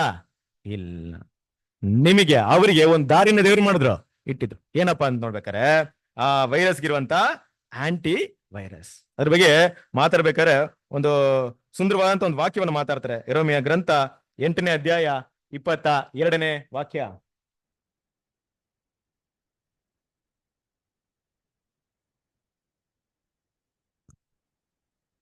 ಯೆರೆಮೀಯ 8ನೇ ಅಧ್ಯಾಯ 22ನೇ ವಾಕ್ಯ. ಅಲ್ಲಿ ವೈದ್ಯನು ಸಿಕ್ಕನು, ಹಾ ನನ್ನ ಪ್ರಜೆಯೆಂಬಾಕೆಗೆ ಏಕೆ ಗುಣವಾಗಲಿಲ್ಲ? ಹಾ ಅಯ್ಯೋ, ಹಾ ಹೋದ್ರಿ 8:22 ಒಂದು ವಾಕ್ಯ ಹಿಂದೆ ಮೇಲೆ. ಗಿಲ್ಯಾದಿನಲ್ಲಿ ಔಷಧವಿಲ್ಲವೋ? ಗಿಲ್ಯಾದಿನಲ್ಲಿ ಔಷಧವಿಲ್ಲವೋ? ಅಲ್ಲಿ ವೈದ್ಯನು ಸಿಕ್ಕನು, ಅಲ್ಲಿ ವೈದ್ಯನು ಸಿಕ್ಕನೋ? ನನ್ನ ಪ್ರಜೆಯೆಂಬಾಕೆಗೆ ಏಕೆ ಗುಣವಾಗಲಿಲ್ಲ? ನೋಡಿದ್ರ, ಗಿಲ್ಯಾದಿನಲ್ಲಿ ಔಷಧವಿಲ್ಲವೋ, ಅಲ್ಲಿ ವೈದ್ಯನು ಸಿಕ್ಕನೋ, ನನ್ನ ಪ್ರಜೆಯೆಂಬಾಕೆ ಏಕೆ ಗುಣವಾಗಲಿಲ್ಲ? ಸರಸರಿರೆ, ಈ ಎಲ್ಲಾ ಒಂದು ವೈರಸ್ ಎಫೆಕ್ಟ್ ಆದ್ರೂ ಕೂಡ ದೇವ್ರೇನ್ ಮಾಡಿದ್ರು, ಒಂದು ಔಷಧಿನ ಇಟ್ಟಿದ್ರು. ಏನ್ ಔಷಧಿ? ಬ್ರದರ್, ನಿದ್ದೆ ಬರ್ತಾ ಇತ್ತ ಬ್ರದರ್ ಅಲ್ವಾ? ಕೆಲವೊಂದು ಟೈಮಲ್ಲಿ ಹಂಗೆ ಅಲ್ವಾ, ಸಬ್ಜೆಕ್ಟ್ ನ ಕನೆಕ್ಟ್ ಆಗೋದು ತುಂಬಾನೇ ಕಷ್ಟ. ನೈಟ್ ನಾನು ಮಲಗ್ಬೇಕಾದ್ರೆ 3:30 ಟೈಮು, ನನಗೂ ನಿದ್ದೆ ಬರ್ತೈತೆ. ನಿದ್ದೆ ಮಾಡ್ಬಿಡ್ಲಾ? ತುಂಬಾ ನಿದ್ದೆ ಬರ್ತೈತೆ. ನೀವು ನಿದ್ದೆ ಮಾಡ್ಬಿಟ್ರೆ ನಾನು ನಿದ್ದೆ ಮಾಡ್ಬಿಡ್ತೀನಿ. ಇಷ್ಟೆಲ್ಲ ವಿದ್ಯೆ ಸರಸರಿರೆ, ಸ್ವಲ್ಪ ಏನ್ ಮಾಡೋಣ, ಎಚ್ಚರವಾಗಿರೋಣ. ಕೆಲವೊಂದು ವಿಷಯ ಏನ್ ಮಾಡ್ಬೋದು, ಕಷ್ಟವಾಗಿದ್ರು ಸ್ವಲ್ಪ ಅದ್ರ ಜೊತೆಗೆ ಟ್ರಾವೆಲ್ ಮಾಡಕ್ ಕಲಿಯೋಣ, ತುಂಬಾ ನಿಮಗೆ ಪ್ರಯೋಜನವಾಗಿರುತ್ತೆ. ಏನಂತಿದ್ರೆ, ಗಿಲ್ಯಾದಿನಲ್ಲಿ ಔಷಧವಿಲ್ಲವೋ ಅಂದ್ರೆ ನೋಡ್ರಿ, ತುಂಬಾ ಚೆನ್ನಾಗಿದೆ. ಗಿಲ್ಯಾದಿನಲ್ಲಿ ಮುಲಾಮು ಇಲ್ಲವೋ, ಕೆಲವೊಂದು ಟ್ರಾನ್ಸ್ಲೇಷನ್ ಆತರ ಇದೆ. ದ ಬಾಮ್ ಆಫ್ ಗಿಲ್ಯಾದ್ ಅಂದ್ರೆ ಇಲ್ಲಿ ಏನ್ ಮಾತಾಡ್ತಿದ್ರೆ, ನಿಮ್ಮಲ್ಲಿ ಈ ರೋಗ ಇರೋದಕ್ಕೆ ಕಾರಣವೇನೋ? ಔಷಧಿ ಇಲ್ವಾ? ಔಷಧಿ ಇದೆ, ಆದ್ರೆ ಏನ್ ಮಾಡ್ತಾ ಇಲ್ಲ, ನೀವು ತಗೊಳ್ತಾ ಇಲ್ಲ. ಅಂದ್ರೆ ಏನರ್ಥ? ಈ ವಾಕ್ಯದಲ್ಲಿ ಮಾತಾಡೋ ಪ್ರಕಾರವಾಗಿ ಈ ಒಂದು ವೈರಸ್ಗೆ ಒಂದು ಮಾಂಸಿಕವಾದ ಔಷಧ ಬಗ್ಗೆ ಮಾತಾಡ್ತಾ ಇದ್ದಾರಾ? ಇಲ್ಲ ಅಲ್ವಾ? ಯೆರೆಮೀಯದಲ್ಲಿ ಮಾತಾಡುವಂತ ವಿಷಯ ಯಾವ ರೀತಿ ವಿಷಯ? ನಿಮಗಾಗಿರೋಂತ ಈ ಗಾಯ, ಈ ಕಷ್ಟಗಳಿಗೆ, ಈ ಒಂದು ರೋಗಕ್ಕೆ, ನೀವು ರೋಗಕ್ಕೆ ತುತ್ತಾಗ್ಬಿಟ್ಟಿದ್ದೀರಾ. ನಾನು ಬೇಡ ಬೇಡ ಅಂತ ಅವಾಯ್ಡ್ ಮಾಡ್ಕೊಂಬಂದೆ, ನಿಮ್ನ ಕಾಪಾಡ್ಕೊಂಬಂದೆ. ಈಗ ಏನ್ ಮಾಡ್ಬಿಟ್ಟಿದ್ದೀರಾ? ಈಗ ನೀವು ಅದನ್ನ ಕಲ್ತು ಆ ಒಂದು ವೈರಸ್ ಪೂರ್ತಿಯಾಗಿ ಎಫೆಕ್ಟ್ ಮಾಡ್ಕೊಂಡ್ಬಿಟ್ಟಿದೆ. ಆದ್ರೂ ಕೂಡ ಏನಿದೆ, ನಿಮ್ಗೆ ಗಿಲ್ಯಾದಿನ ಔಷಧಿ ಇದೆ. ಇಲ್ವಾ? ಗೊತ್ತಿಲ್ವಾ ನಿಮ್ಗೆ? ತಗೊಳ್ತಾ ಇಲ್ವಾ ಅಂತ ಏನ್ ಮಾಡ್ತಿದ್ರೆ ದೇವ್ರು? ಯಾರನ್ನ ಕೇಳ್ತಿದ್ರೆ? ಇಸ್ರೇಲ್ ಜನರು ಕೇಳ್ತಿದ್ರೆ. ಏನಿದೆ ಗಿಲ್ಯಾದಿನ ಔಷಧಿ? ಏನ್ ಗೊತ್ತಿದೆ ನಿಮ್ಗೆ ಇದ್ರ ಬಗ್ಗೆ? ಇದ್ರ ಮುಂಚೆ ಕೇಳಿದಿರಾ? ಹೆಸರು ಕೇಳಿಲ್ವಾ? ಬೈಬಲ್ ಓದಿದ್ರೆ ಖಂಡಿತ ಏನ್ ಮಾಡಿರ್ತೀರಾ? ಕೇಳಿರ್ತೀರಾ. ಕೇಳಿಲ್ಲ ಅಂದ್ರೆ ಏನರ್ಥ? ಬೈಬಲ್ನ ಓದಿಲ್ಲ ಅಂತ ಅರ್ಥ. ಓಕೆ, ಹೇಳ್ರಿ. ಇವಾಗ ಗಿಲ್ಯಾದಿನ ಔಷಧಿ ಅಂದ್ರೆ ಏನು? ಕ್ರಿಸ್ತನ ಪ್ರೀತಿಯ ಸಹೋದರರೇ, ಗಿಲ್ಯಾದ್ ಅನ್ನೋ ಒಂದು ಪ್ಲೇಸ್ ಇಸ್ರೇಲ್ ಇದ್ದಂತ ಒಂದು ಪ್ಲೇಸ್. ಅಲ್ಲಿ ಒಂದು ಔಷಧಿ, ಒಂದು ಮರ ಬೆಳೀತಾ ಇತ್ತು ನೋಡ್ರಿ. ಅದೇನ್ ಮಾಡ್ತಿತ್ತು ಅಂದ್ರೆ, ಒಂದು ಜೆಲ್. ಅದನ್ನ ತಗೊಂಡ್ರೆ ಏನಾಗ್ತಿತ್ತು ಅಂದ್ರೆ, ಎಲ್ಲಾ ತರಹದ ಹೊರಗಿನ ಗಾಯಗಳು ಏನಾಗ್ತಿತ್ತು, ಗುಣವಾಗ್ತಿತ್ತು. ಇದ್ರ ಬಗ್ಗೆ ನೀವು ರಿಸರ್ಚ್ ಮಾಡಿ ನೋಡ್ರಿ. ಇವತ್ತು ಕೂಡ ಅದ್ರ ಬಗ್ಗೆ ತುಂಬಾ ಹುಡುಕ್ತಾ ಇದ್ರು. ಬಟ್ ನಿಜವಾಗ್ಲೂ ಆ ಗಿಲ್ಯಾದಿನಿರುವಂತ ಆ ಮುಲಾಮ್ ಇವತ್ತು ಸಿಗ್ತಾ ಇದೆಯಾ, ಆ ತೈಲ ಸಿಗ್ತಾ ಇದೆಯಾ ಅಂದ್ರೆ ಏನಿಲ್ಲ, ಇಲ್ಲ. ಆಗಿನ ಕಾಲದಲ್ಲಿ ಸಿಗ್ತಾ ಇತ್ತು. ಇವತ್ತು ಎಷ್ಟೋ ಮೆಡಿಸಿನ್ ಬಂದಿದೆ ನಮ್ಗೆ. ಬಟ್ ಅದೊಂದು ಮೆಡಿಸಿನ್ ಏನ್ ಮಾಡ್ತಿತ್ತು ಅಂದ್ರೆ, ಎಲ್ಲವನ್ನ ಕ್ಯೂರ್ ಮಾಡ್ತಾ ಇತ್ತು, ಎಲ್ಲವನ್ನ ಕ್ಲೀನ್ ಮಾಡ್ತಾ ಇತ್ತು. ಹಾಗಿರ್ಬೇಕಾದ್ರೆ ಈ ಗಿಲ್ಯಾದಿನ ಮುಲಾಮ್ ಬಗ್ಗೆ ಯಾಕೆ ಮಾತಾಡ್ತಾ ಇದಾರೆ? ಹೌದು, ಹೊರಗಿನ ಗಾಯವಾಗಿರೋ ಖಂಡಿತ ಇದು ಹಚ್ಚಿದ್ರೆ ಗುಣವಾಗುತ್ತೆ. ಆದ್ರೆ ದೇವ್ರಲ್ಲಿ ಏನ್ ಮಾತಾಡ್ತಾ ಇಲ್ಲ, ಹೊರಗಿನ ಗಾಯವಾಗಿ ಮಾತಾಡ್ತಾ ಇಲ್ಲ. ಒಳಗಿರುವಂತ ಆ ಒಂದು ವೈರಸ್ ಎಫೆಕ್ಟ್ ಇಂದ ಅದಕ್ಕಿರುವಂತ ಆಂಟಿ ಟೈಪ್ ಆಗಿರುವಂತ ಗಿಲ್ಯಾದ್ ಬಗ್ಗೆ ಏನ್ ಮಾಡ್ತಾ ಇದ್ರೆ, ಇಲ್ಲಿ ಮಾತಾಡ್ತಿದ್ರೆ. ಸಾಗಿರ್ಬೇಕಾರೆ ಏನಿರ್ಬೋದು ಈ ಗಿಲ್ಯಾದಿನ ಬಾಮ್, ಗಿಲ್ಯಾದಿನ ಮುಲಾಮು ಏನಿರ್ಬೋದು ಅಲ್ವಾ? ಸವರಿಗೆ ಇರುವಂತ ನಿಜವಾಗ್ಲೂ ಇರುವಂತ ಆಂಟಿವೈರಸ್ ಯಾರು ಗೊತ್ತಾ? ಯಾರು? ನಮ್ಮ ಕರ್ತನಾದ ಯೇಸು ಕ್ರಿಸ್ತನು. ಕ್ರಿಸ್ತನ ಪ್ರೀತಿಯ ಸರಸರೇ, ಅಲ್ಲಿಯವರೆಗೂ ದೇವರು ಅವ್ರನ್ನ ಕಾಪಾಡ್ಕೊಬೇಕಷ್ಟೇ. ಅಲ್ಲಿ ಬಂದ್ಬಿಟ್ರೆ ಸಾಕು, ಏನಾಗುತ್ತೆ, ಎಲ್ಲಾ ವಿಧವಾದ ರೋಗವನ್ನ ಏನ್ ಮಾಡ್ತಾರೆ ದೇವರು ತೆಗ್ದಾಕ್ತಾರೆ. ಎಂಥ ವೈರಸ್ ಇರ್ಲಿ ಏನ್ ಮಾಡ್ತಾರೆ, ಗುಣಪಡಿಸ್ತಾರೆ. ಅಲ್ಲಿವರೆಗೂ ಕಾಪಾಡ್ಕೊಂಡ್ ಬರ್ಬೇಕನ್ನೋದೇ ಯಾರ ಉದ್ದೇಶವಿತ್ತು, ದೇವ್ರ ಉದ್ದೇಶ ಇತ್ತು. ಯೇಸು ಕ್ರಿಸ್ತನವರೆಗೂ ಇವ್ನ ಕರ್ಕೊಂಡ್ ಬರ್ಬೇಕು. ಅದಕ್ಕೆ ನಾವು ನೋಡ್ತೀವಲ್ಲ, ಧರ್ಮಶಾಸ್ತ್ರದ ತಾತ್ಪರ್ಯ ಬಗ್ಗೆ ನೋಡ್ತೀವಿ. ಹೋದ್ರಿ ಗಲಾತ್ಯದವರಿಗೆ 3ನೇ ಅಧ್ಯಾಯ 19ನೇ ವಾಕ್ಯ.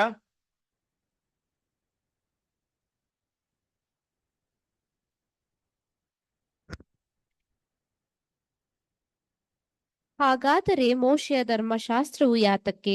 ವಾಗ್ದಾನದಲ್ಲಿ ಸೂಚಿತವಾದವನ್ನು ಹುಟ್ಟಿ ಬರುವ ತನಕ ದೇವರು ಇಂತಿಂತದ್ದು ಅಪರಾಧವೆಂದು ತೋರಿಸುವುದಕ್ಕಾಗಿ ಅದನ್ನು ವಾಗ್ದಾನದ ತರುವಾಯ ನೇಮಿಸಿ ದೇವದೂತರ ಮುಖಾಂತರ ಒಬ್ಬ ಮಧ್ಯಸ್ಥನ ಕೈಯಲ್ಲಿ ಕೊಟ್ಟನು. ನೋಡಿದ್ರ, ವಾಗ್ದಾನ ಮಾಡುವಂತನು ಬರುವ ತನಕ ಅವ್ರನ್ನ ಕಾಪಾಡ್ಕೊಬೇಕು, ಅಷ್ಟೇ ದೇವ್ರ ಉದ್ದೇಶವಾಗಿತ್ತು. ಬಂದ್ಮೇಲೆ ಏನಾಗುತ್ತೆ, ನಿಜವಾಗ್ಲೂ ಅವ್ರಿಗಿರುವಂತ ವೈರಸ್ಗೆ ಔಷಧಿ ಎಲ್ಲಿ ಸಿಗುತ್ತೆ, ಯೇಸು ಕ್ರಿಸ್ತನ ಹತ್ರ ಸಿಗುತ್ತೆ. ಕ್ರಿಸ್ತನ ಪ್ರೀತಿಯ ಸಹೋದರರೇ, ನಮ್ಮ ಕರ್ತನಾದ ಯೇಸು ಕ್ರಿಸ್ತನು ಏನ್ ಮಾಡಿದ್ರು, ಬಂದ್ಬಿಟ್ರು ಅಲ್ವಾ. ದೇವರವ್ರನ್ನ ಕಾಪಾಡ್ಕೊಂಡ್ ಬಂದ್ರು. ಅವರ ವೈರಸ್ಗಳಿಗಾಗಿ, ಆ ಬೋಧನೆಗಳಿಗಾಗಿ ದೇವರಿಂದ ಪಾಪಿಗಳಾದ್ರೂ ಕೂಡ ದೇವರೇನ್ ಮಾಡಿದ್ರು, ಆ ಗಿಲ್ಯಾದಿನ ಮೂಲ ಅವ್ರ ಮುಂದೆ ಇಟ್ರು.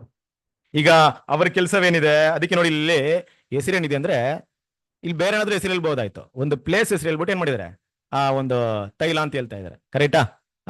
ಯಾಕೆ ಹೇಳ್ತಿದ್ರೆ ಪ್ಲೇಸ್ ಹೆಸರು? ಗಿಲ್ಯಾದಿನ ಮುಲಾಮ್ ಅಂದ್ರೆ ಆ ಒಂದು ಮುಲಾಮ್ ಇದೆಯಲ್ಲ, ಏನ್ ಬರುತ್ತೆ ಕನ್ನಡದಲ್ಲಿ, ಅದಕ್ಕೆ ಔಷಧಿ ಇದೆಯಲ್ಲ, ಆ ಔಷಧಿ ನಿನ್ನನ್ನ ಗುಣಪಡಿಸುತ್ತೆ.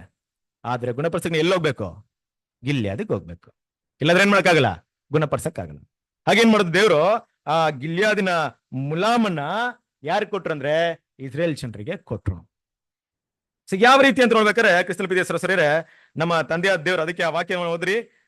ಯೆರೆಮೀಯನ ಗ್ರಂಥ 8ನೇ ಅಧ್ಯಾಯ 22ನೇ ವಾಕ್ಯ. ಯೆರೆಮೀಯ 8:22. ಗಿಲ್ಯಾದಿನಲ್ಲಿ ಔಷಧವಿಲ್ಲವೋ, ಅಲ್ಲಿ ವೈದ್ಯನು ಸಿಕ್ಕನೋ, ನನ್ನ ಪ್ರಜೆ ಎಂಬಾಕೆಗೆ ಏಕೆ ಗುಣವಾಗಲಿಲ್ಲ? ನೋಡಿದ್ರ, ಗಿಲ್ಯಾದಿನಲ್ಲಿ ಔಷಧವಿಲ್ಲವೋ ಅಲ್ಲಿ ವೈದ್ಯನು ಸಿಕ್ಕನೋ ಅಂದ್ರೆ ವೈದ್ಯನು ಯಾರು, ನಮ್ಮ ತಂದೆಯಾದ ದೇವರು. ಆ ಒಂದು ಔಷಧಿ ಯಾವುದು, ನಮ್ಮ ಕರ್ತನಾದ ಯೇಸು ಕ್ರಿಸ್ತನು. ದೇವ್ರು ಕೊಡಕ್ಕೆ ಸಿದ್ಧವಾಗಿದ್ದಾರೆ. ದೇವ್ರು ಏನ್ ಮಾಡ್ತಿದ್ರೆ, ಅದನ್ನ ಕೊಡ್ತಾ ಇದ್ದಾರೆ. ಸೊ ಮೊದಲನೇದಾಗಿ ದೇವ್ರು ಏನ್ ಮಾಡಿದ್ರು, ಆ ವೈರಸ್ ನ ತಡ್ಕೊಳ್ಳೋ ಜ್ಞಾನವನ್ನ ಕೊಟ್ರಾ. ಇವತ್ತು ಕೂಡ ನಮ್ಗಿದೆಯಾ ನಾಲೆಜು? ಇವಾಗ ವೈರಸ್ ಬಂದ್ಮೇಲೆ ಫಸ್ಟ್ ಇದ್ದಂತ ವಿಷಯನ ಮಾಸ್ಕ್ ಹಾಕೊಳ್ರಿ, ಕೈಕಾಲನ್ನ ತೊಳ್ಕೊಳ್ರಿ, ಕೇರ್ಫುಲ್ ಆಗಿರ್ರಿ. ಕರೆಕ್ಟಾ? ಯೋಚನೆ ಮಾಡಿ ಕ್ರಿಸ್ತನ ಪ್ರೀತಿಯ ಸಹೋದರರೇ, ಎಷ್ಟಂತ ನಾವು ಕಾಪಾಡ್ಕೊಳಕ್ಕಾಗುತ್ತೆ? ತುಂಬಾ ಜನ ಏನ್ ಮಾಡ್ತಾರೆ, ಇವತ್ತು ನೀರ್ನ ಬಿಸಿ ಮಾಡಿ ಕುಡಿತಾರೆ. ಗಾಳಿನ ಬಿಸಿ ಮಾಡಿ ಕುಡಿಯಕ್ಕಾಗುತ್ತಾ? ನೀರಿಗಿಂತ ಜಾಸ್ತಿ ವೈರಸ್ ಎಲ್ಲಿರೋದು, ಗಾಳಿಯಲ್ಲಿ. ಏನ್ ಮಾಡಕ್ಕಾಗುತ್ತೆ ಅಲ್ವಾ? ಈ ಪ್ರಪಂಚ, ನನ್ನ ವಾತಾವರಣ ಎಲ್ಲ ಪ್ಯೂರ್ ಆಗಿರ್ಬೇಕು, ಶುದ್ಧವಾಗಿರ್ಬೇಕಂತ ನಾನು ಪ್ರಯತ್ನ ಪಟ್ರೆ ಆಗುತ್ತಾ? ನನ್ನ ಅಟ್ಮಾಸ್ಫಿಯರ್ ಎಲ್ಲ ಕ್ಲೀನ್ ಆಗಿರ್ಬೇಕು, ನಾನು ಕ್ಲೀನ್ ಕಡೆ ಇರ್ತೀನಿ ಅಂದ್ರೆ ಆಗುತ್ತಾ? ಎಲ್ಲ ಕಲ್ಮತವಾಗಿದೆ ಅಂದ್ರೆ ಎಲ್ಲ ಕೆಟ್ಟೋಗಿದೆ. ಹಾಗಿರ್ಬೇಕು, ಏನ್ ಮಾಡ್ಬೇಕು ನಾನು? ನನ್ನೊಳಗಡೆ ಏನಿರ್ಬೇಕು, ಆಂಟಿಬಯೋಟಿಕ್ ಅಲ್ವಾ?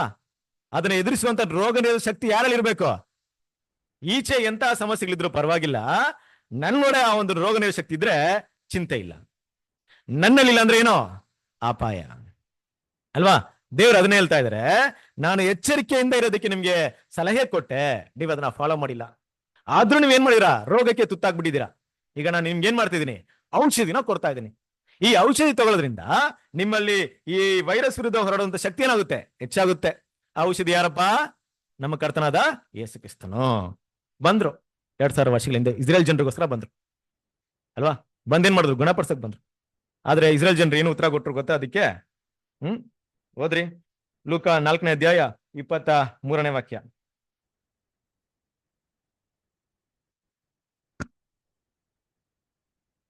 ಆತನು ಅವರಿಗೆ, ನೀತಿವಂತನು ವೈದ್ಯನೇ, ನೀವಂತೂ ವೈದ್ಯನೇ, ನಿನ್ನನ್ನೇ ವಾಸಿ ಮಾಡಿಕೋ ಎಂಬ ಗಾದೆಯನ್ನು ನನಗೆ ಹೇಳಿ ಸಾಕು ಅಲ್ವಾ? ಏನಂತಿದ್ರೆ, ನೀನು ವೈದ್ಯನೇ, ನೀನ್ ಡಾಕ್ಟ್ರಾ, ನೀನೇ ನಿನ್ನ ಸರಿಪಡಿಸ್ಕೊಪ್ಪ, ನಿನ್ನ ಔಷಧಿನೂ ಬೇಡ, ನಿನ್ನ ಯಾವುದೇ ಮೂಲ ಬೇಡ. ಯಾರು ಹೇಳಿದ್ದು? ಇಸ್ರೇಲ್ ಜನ ಹೇಳ್ಬಿಟ್ರು. ಕರೆಕ್ಟಾ? ಇಡೀ ಇಸ್ರೇಲ್ ಜನ ರಕ್ಷಣೆ ಮಾಡೋದಕ್ಕೆ ನಮ್ಮ ತಂದೆಯ ದೇವರು ಕಲ್ಸಿದ್ರೆ ಅವ್ರೇನ್ ಮಾಡಿದ್ರು ಅಂದ್ರೆ, ಕರ್ತನಾದ ಯೇಸು ಕ್ರಿಸ್ತನ್ನ ರಿಜೆಕ್ಟ್ ಮಾಡಿದ್ರು, ಬೇಡ ಅಂತ ನೆಗ್ಲೆಕ್ಟ್ ಮಾಡಿದ್ರು. ಅವ್ರಿರುವಂತ ರೋಗದಲ್ಲೇ ನಾವು ಸಾಯ್ತೀವಿ ಬೇಕಾದ್ರೆ, ಆದ್ರೆ ಔಷಧಿ ಮಾತ್ರ ಬೇಡವೇ ಬೇಡ. ಕೊನೆಗೇನಾದ್ರು ಯೇಸು ಕ್ರಿಸ್ತ ಹೇಳ್ತಾರಲ್ವಾ, ಯೆರೂಸಲೇಮೇ ಯೆರೂಸಲೇಮೇ, ಕೋಳಿ ತನ್ನ ಪ್ರವಾದಿಗಳ ಪ್ರಾಣ ತೆಗೆಯುವವಳೆ, ದೇವರು ನಿನ್ನ ಬಳಿಗೆ ಕಳಿಸಿಕೊಟ್ಟವರನ್ನು ಕಲ್ಲೆಸೆದು ಕೊಲ್ಲುವವಳೆ, ಕೋಳಿ ತನ್ನ ಮರಿಗಳನ್ನು ರೆಕ್ಕೆಗಳ ಕೆಳಗೆ ಕೂಡಿಸಿಕೊಳ್ಳುವಂತೆ ನಿನ್ನ ಮಕ್ಕಳನ್ನು ಕೂಡಿಸಿಕೊಳ್ಳುವುದಕ್ಕೆ ನನಗೆ ಎಷ್ಟೋ ಸಾರಿ ಮನಸ್ಸಿತ್ತು, ಆದ್ರೆ ನಿಮಗೆ ಮನಸ್ಸಿಲ್ಲದೆ ಹೋಯ್ತು ಅಂತ ಹೇಳಿದ್ರು. ಆಯ್ತು, ಬೇಡವಾ? ಆಯ್ತು. ದೇವ್ರೇನ್ ಮಾಡಿದ್ರು? ಬಿಟ್ಬಿಟ್ರು. ಕ್ರಿಸ್ತನ ಪ್ರೀತಿಯ ಸಹೋದರರೇ, ಅದಾದ ನಂತರ ಇಸ್ರೇಲ್ ಜನಾಂಗ ಆ ರೋಗದಲ್ಲೇ ಸತ್ರು ನೋಡ್ರಿ. 2000 ವರ್ಷಗಳು ಯಾರು ಏನು ಮಾಡಕ್ಕಾಗ್ಲಿಲ್ಲ ಅವ್ರಿಗೆ, ಅಲ್ವಾ? ಯಾವುದೇ ಔಷಧಿ ಅವರಿಗೆ ಪರಿಹಾರ ಇರ್ಲಿಲ್ಲ. ಎಂತ ಒಂದು ಕಷ್ಟ ಅನುಭವಿಸುದಂದ್ರೆ, ಆ ಒಂದು ವೈರಸ್ ಅಂದ್ರೆ ದೇವರಿಗೆ ಇಡಿಸಿದ ಕೆಲಸ ಮಾಡೋದ್ರಿಂದ ಎಂತ ಕಷ್ಟ ಅನುಭವಿಸುದಂದ್ರೆ, ಮತ್ತೆ ಯಾರು ಬರ್ಬೇಕಾಯ್ತು? ಮತ್ತೆ ಅದೇ ಔಷಧಿ ಬೇಕಾಯ್ತು ಅವ್ರಿಗೆ, ಬೇರೆ ಔಷಧಿನಿಲ್ಲ. ಅವ್ರು ಗುಣಪಡ್ಬೇಕಾದ್ರೆ ಮತ್ತೇನಿದೆ? ಯಾವ ಔಷಧಿ ಬೇಡ ಅಂದ್ರೂ ಆ ಔಷಧಿ ಮತ್ತೆ ತಗೊಳಕ್ಕೆ ಎಷ್ಟು ವರ್ಷ ಟೈಮ್ ತಗೊಂಡ್ಬಿಡ್ತು? 2000 ವರ್ಷ ಅನುಭವಿಸ್ರಪ್ಪ ರೋಗಗಳನ್ನ. ಟ್ರೀಟ್ಮೆಂಟ್ ನಾವು ತಗೊಂಡಿಲ್ಲ ಅಂದ್ರೆ, ಕೆಲವೊಂದು ರೋಗನ ಮುಂಚಿತವಾಗಿ ಕೇರ್ ಮಾಡಿಲ್ಲ ಅಂದ್ರೆ ಏನಾಗ್ಬಿಡುತ್ತೆ? ತುಂಬಾ ಫೈನಲ್ ಸ್ಟೇಜ್ಗೆ ಹೋಗ್ಬಿಡುತ್ತೆ. ಆಗ ಪಡುವಂತ ಕಷ್ಟ ಹೆಂಗಿರುತ್ತೆ? ಕೆಲವೊಬ್ರು ಯೋಚನೆ ಮಾಡ್ತಾರೆ, ಅವತ್ತೇ ನಾನು ಅದನ್ನ ಮಾಡ್ಬಿಟ್ಟಿದ್ರೆ, ಅವತ್ತೇ ಅದನ್ನ ನಾನು ಫಾಲೋ ಮಾಡಿದ್ರೆ, ಅದಕ್ಕೆ ತಗೊಂಡ್ಬಿಟ್ಟಿದ್ರೆ ಈ ಪರಿಸ್ಥಿತಿಗೆ ಈ ಪಾಠ ಕಲೀಲಿ ಅಂತ ಬಿಟ್ರು ದೇವರು. 2000 ವರ್ಷಗಳವರೆಗೆ ಕ್ರಿಸ್ತನ ಪ್ರೀತಿಯ ಸಹೋದರರೇ ಯಾವುದೇ ರೀತಿಯ ಕರುಣೆ ಇರ್ಲಿಲ್ಲ ಅವರಿಗೆ. ಯಾವಾಗ ದೇವ್ರು ಕೊಟ್ಟಂತ ಆ ಔಷಧಿನ, ಆ ಗೈಡೆನ್ಸ್ ನ ರಿಜೆಕ್ಟ್ ಮಾಡಿದ್ರು, ಅದರ ಪ್ರತಿಫಲ ಏನಪ್ಪಾ ಅಂದ್ರೆ ಅವನ್ನ ಕಾಪಾಡಕ್ಕೆ ಯಾರೂ ಆಗ್ಲಿಲ್ಲ. ಮತ್ತೆ ಯಾರು ಬಂದ್ರು? ನಮ್ಮ ಕರ್ತನಾದ ಯೇಸು ಕ್ರಿಸ್ತನೇ ಬಂದ್ರು. ಇವತ್ತು ಇಸ್ರೇಲ್ ಜನರು ಹೇಗ್ ಬಿಡುಗಡೆ ಆಗಿದ್ದಾರೆ? ನಮ್ಮ ಕರ್ತನಾದ ಯೇಸು ಕ್ರಿಸ್ತನ ಕಾರಣದಿಂದ ಬಿಡುಗಡೆ ಆಗ್ತಿದ್ದಾರೆ. ಇವತ್ತು ಶತ್ರುಗಳನ್ನ ಯಾವ ರೀತಿ ನೋಡ್ತಾ ಇದ್ರು ಇಸ್ರೇಲ್ ಜನರು? ಅವತ್ತು ಬೇಡ ಬೇಡ ಅಂದ್ರೆ ಅವ್ರ ಗುಣಗಳನ್ನ ಕಲ್ತರು. ಇವತ್ತು ಯಾವ ರೀತಿ ಮಾಡ್ತಿದ್ದಾರೆ ಶತ್ರುಗಳನ್ನ? ಹುಡುಕಿ ಹೊಡಿತಾ ಇದಾರೆ ಅಲ್ವಾ? ಎಲ್ರು ಸಾಯಿಸ್ತಾ ಇದಾರೆ. ಏನಕ್ಕೆ ಮಾಡ್ತಾ ಇದ್ರು ಲೋಕಕ್ಕೆ ಗೊತ್ತಾಗ್ತಿಲ್ಲ, ಆದ್ರೆ ಯಾರು ಗೊತ್ತು?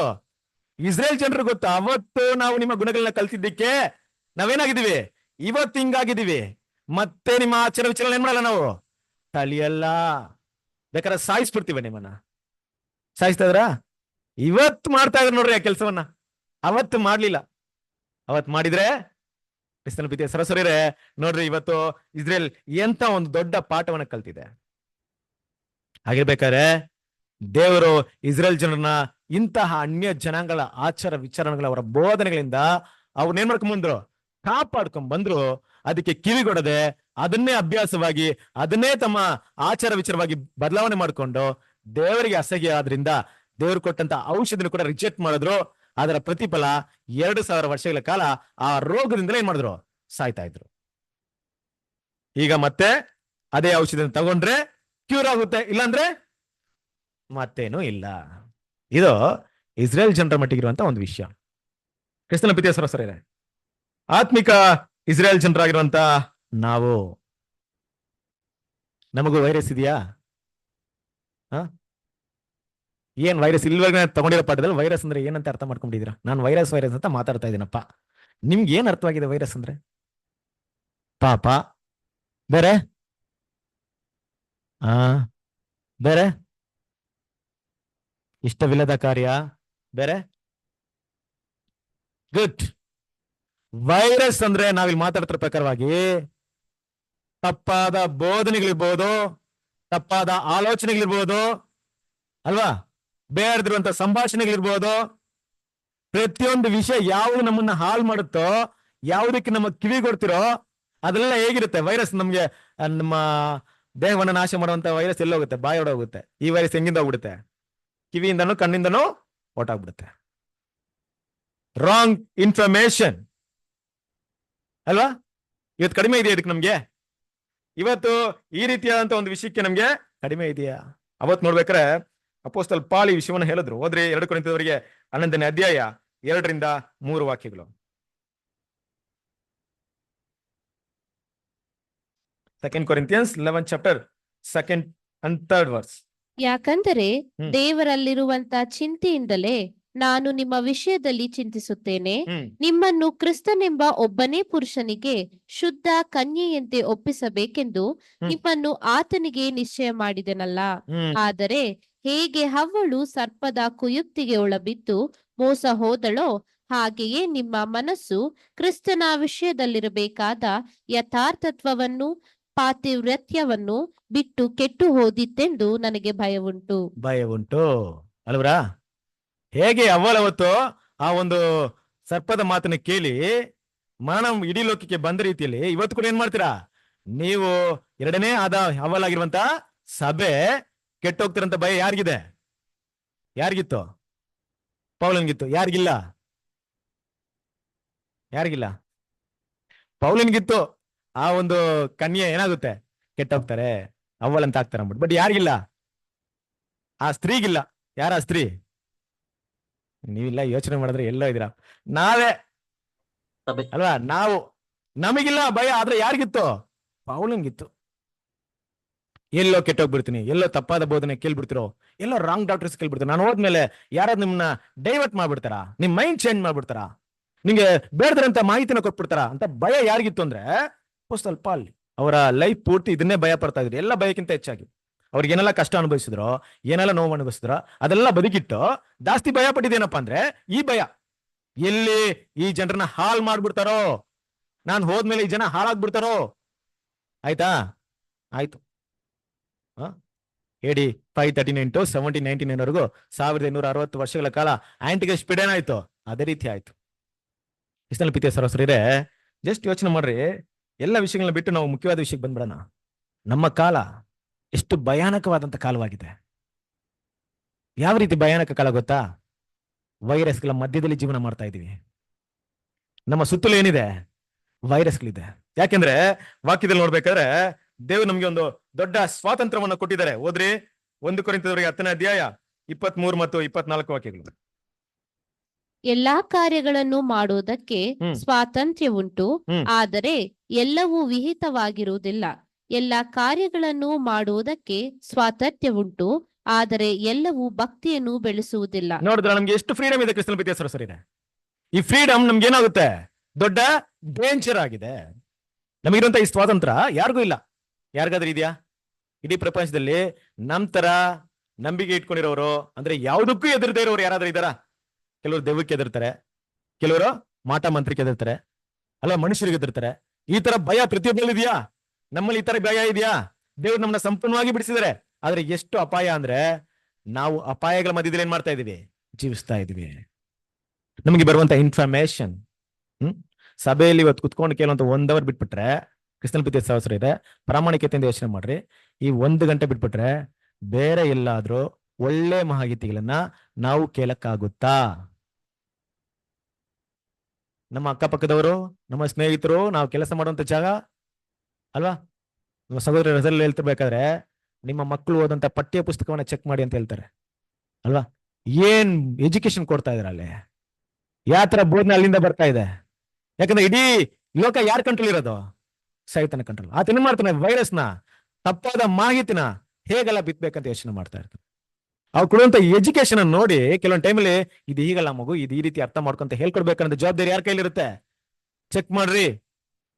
ಗೊತ್ತಿರಲ್ಲ ಯಾವ ರೀತಿ ಹೋಗುತ್ತೆ ಮುಟ್ಟು, ಮಕ್ಕಳಿಗೆ ಯಾವ ರೀತಿ ಆ ವೈರಸ್ ಅಟ್ಯಾಕ್ ಆಗುತ್ತೆ ಮುಟ್ಟು, ಬೇರೆದ್ರಂತ ಮಾಹಿತಿ ಇನ್ಫಾರ್ಮೇಶನ್ ಏನಾಗುತ್ತೆ ಮೈಂಡಲ್ಲಿ ಹೋಗುತ್ತೆ ಅಂತ ಯಾರು ಗೊತ್ತಿಲ್ಲ. ನಾವು ಕೇರ್ಫುಲ್ ಆಗಿರ್ಬೇಕಾಗಿದೆ. ಇದೆಲ್ಲ ಇರುವಂತ ವಿಷಯ.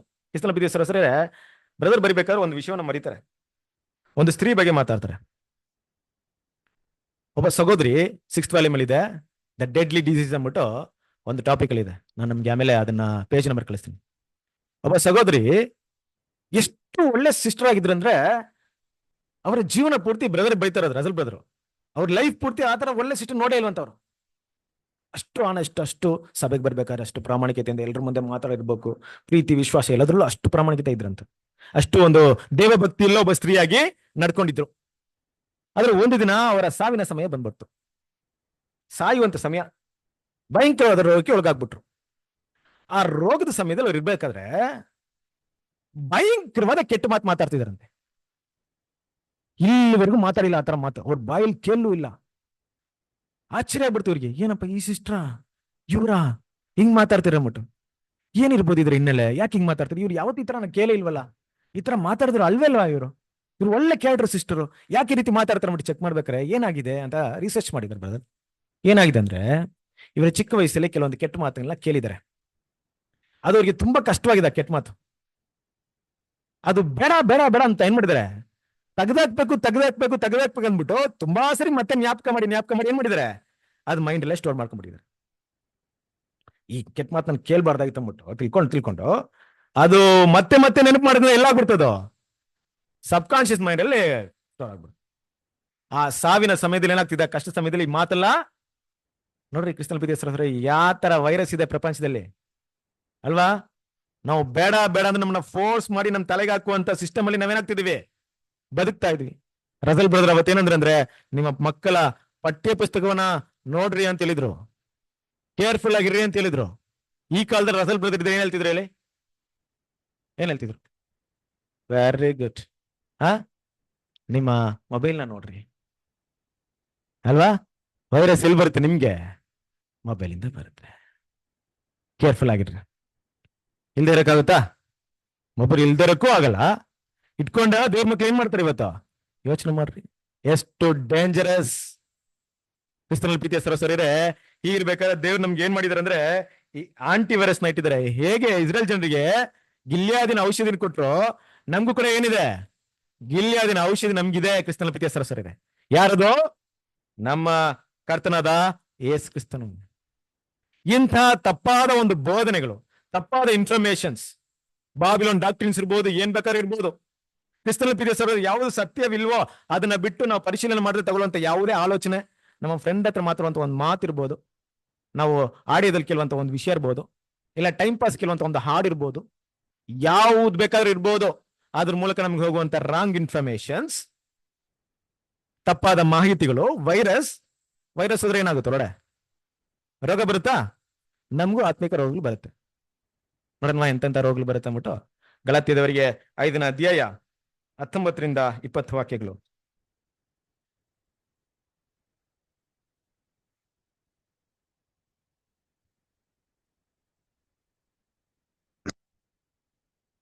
ಶರೀರ ಭಾವದ ಕರ್ಮಗಳು ವಾಗಿಯೇ ಅವೇ. ಯಾವುವೆಂದರೆ ಜಾರತ್ವ, ಬಂಡುತನ, ನಾಚಿಕೆಗೇಡಿತನ, ವಿಗ್ರಹಾರಾಧನೆ, ಮಾಟ, ಹಗೆತನ, ಜಗಳ, ಹೊಟ್ಟೆಕಿಚ್ಚು, ಸಿಟ್ಟು, ಕಕ್ಷಭೇದ, ಭಿನ್ನಮತ, ಮತ್ಸರ, ಕುಡಿಕತನ, ದುಂದೌತಣ ಇಂಥವುಗಳೇ. ಇವುಗಳ ವಿಷಯದಲ್ಲಿ ಇಂಥ ಕಾರ್ಯಗಳನ್ನು ನಡೆಸುವವರು ದೇವರ ರಾಜ್ಯಕ್ಕೆ ಬಾಧ್ಯರಾಗುವುದಿಲ್ಲವೆಂದು ನಾನು ಹಿಂದೆ ಹೇಳಿದಂತೆ ಈಗಲೂ ನಿಮ್ಮನ್ನು ಎಚ್ಚರಿಸುತ್ತೇನೆ. ಕ್ರಿಸ್ತನ ಪ್ರೀತಿಯ ಸಹೋದರರೇ, ಈ ಲಿಸ್ಟ್ ನೋಡಿದ್ರಾ? ಈ ಎಲ್ಲ ಲಿಸ್ಟು ನಮ್ಮಲ್ಲಿ ಬರುವಂತ ರೋಗಗಳು. ಆ ರೋಗಗಳ ಲಕ್ಷಣ ಕಾಣಿಸ್ಕೊಳ್ತಾ ಇದೆಯಾ? ಹಾಗಿರ್ಬೇಕಾರೆ ಎಲ್ಲೋ ವೈರಸ್ ಏನಾಗಿರ್ಬೇಕು? ಅಟ್ಯಾಕ್ ಆಗಿರ್ಬೇಕು. ವೈರಸ್ ಅಂದ್ರೆ ಏನೋ? ಈ ರೋಗಗಳ ಬರೋದಕ್ಕಿರುವಂತ ವೈರಸ್ ಏನ್ ಗೊತ್ತಾ? ನಾವು ಊಟ ಮಾಡುವಂತ ಆಹಾರದಲ್ಲಿ, ಗಾಳಿಯಲ್ಲಿ, ನೀರಲ್ಲಿ ಬರಲ್ಲ. ಹಿಂಗ್ ಬರುತ್ತೆ? ನಾವು ಕಿವಿಯಿಂದ ಕೇಳುವಂತ ಮಾಹಿತಿ, ನಾವು ನೋಡುವಂತ ವಿಷಯಗಳಿಂದ ಬರುತ್ತೆ ಅಲ್ವಾ? ಅವತ್ತು ಆ ವೈರಸ್ ನಾವು ಗಮನಿಸ್ತೇ ಹೋದ್ರೆ ಈ ರೋಗಕ್ಕೆ ನಾವೇನಾಗ್ತೀವಿ? ಒಳಗಾಗ್ತೀವಿ. ಅಂದ್ರೆ ನಮ್ಮಲ್ಲಿ ಈ ತರ ಗುಣಗಳು ಎಲ್ಲೋ ಕಾಣಿಸಲ್ಪಡ್ತಿದೆ ಅಂದ್ರೆ ಯಾವತ್ತೋ ಎಲ್ಲೋ ಯಾರ ಮೂಲಕನೋ ಯಾವುದೋ ಸನ್ನಿವೇಶದಲ್ಲ ಆ ವೈರಸ್ ಏನಾಗಿದೆ ನಮ್ಗೆ ಅಟ್ಯಾಕ್ ಆಗಿದೆ, ನಾವು ಗಮನಿಸಿಲ್ಲ. ಈಗ ಏನ್ ಮಾಡ್ಬೇಕು? ಯಾರ ಹತ್ರ ಹೋಗ್ಬೇಕು? ಡಾಕ್ಟರ್ ಹತ್ರ ಹೋಗ್ಬೇಕು ಅಲ್ವಾ? ನಮ್ಮ ಪರಮ ವೈದ್ಯನು, ನಮ್ಮ ತಂದೆಯಾದ ದೇವರು. ಅದಕ್ಕೆ ಮೊದಲೇ ನೋಡಿದ್ವಿ, ದೇಹವನ್ನು ನಾಶ ಮಾಡೋದಕ್ಕೆ ಹೆದರ್ಬೇಕಾಗಿಲ್ಲ. ನಾವು ಕೊರೋನಾ ವೈರಸ್ ಅಂತ ತಪ್ಪಿಸ್ಕೊಂಡ್ರು ಹಾರ್ಟ್ ಅಟ್ಯಾಕ್ ಅಲ್ಲಿ ಸತ್ತೋಗ್ತೀವಿ, ಹಾರ್ಟ್ ಅಟ್ಯಾಕ್ ಇಂದ ತಪ್ಪಿಸ್ಕೊಂಡ್ರು ಶುಗರ್ ಅಲ್ಲಿ ಏನಾಗ್ತಿವಿ? ಸತ್ತೋಗ್ತೀವಿ. ಹೆಂಗೋ ಒಟ್ನಲ್ಲಿ ಏನಾಗ್ತಿವಿ? ಸಾಯ್ತೀವಿ. ಇದನ್ನ ನೋಡ್ಕೊಂಡಿದ್ರೆ ನಾವಂತ ಏನ್ ಮಾಡಕ್ಕಾಗಲ್ಲ. ನಮ್ ದೇಹನ ಎಷ್ಟೇ ಜೋಪಾನವಾಗಿ ಕಾಯ್ಕೊಂಡ್ರು ಏನಾಗುತ್ತೆ? ಲೈಫು ಹೊರಟಾಗುತ್ತೆ. ನೋಡೋಣ ಸ್ವಲ್ಪ ಪ್ರಾಮುಖ್ಯತೆ. ಆದ್ರೆ ನಾವು ಗಮನ ಕೊಡ್ಬೇಕಂತ ವಿಷಯ ಯಾವುದು? ನಮ್ಮನ್ನ ಸಂಪೂರ್ಣವಾಗಿ ನಾಶ ಮಾಡುವಂತ ಇಂತಹ ವೈರಸಸ್, ಇಂತಹ ವಿಷಯಗಳು ಏನ್ ಕೇಳ್ತಾ ಇದೀವಿ ಅಲ್ವಾ? ನೀವು ಇವತ್ತು ಕೇಳ್ಬಿಟ್ಟು ಹೋಗಿರೋಂಥ ಸಬ್ಜೆಕ್ಟ್ನ ಒಂದ್ ವೈರಸ್ ಬಂದ್ಬಿಟ್ಟು ನಿಮ್ಮನ್ನ ಫುಲ್ ಡಿಲೀಟ್ ಮಾಡ್ಬಿಡುತ್ತೆ. ಗೊತ್ತಾ ನಿಮ್ಗೆ? ಕೆಲವೊಂದು ವೈರಸ್ ಯಾವ ರೀತಿ ಇರುತ್ತಂದ್ರೆ, ನೀವು ಇವತ್ತು ಕೇಳಿರೋಂಥ ಸಬ್ಜೆಕ್ಟ್ನ ಆ ಒಂದೇ ಒಂದು ವೈರಸ್ ಸಾಕು, ನಿಮ್ಮನ್ನ ಎಂಟೇ ಸಬ್ಜೆಕ್ಟ್ ಏನಾಗ್ಬಿಡುತ್ತೆ ಮೈಂಡ್ ಇಂದ ಡಿಲೀಟ್, ಸಿಸ್ಟಮ್ ಡಿಲೀಟ್ ಮಾಡ್ದಂಗೆ ಆಗುತ್ತಾ? ಆಗುತ್ತೆ.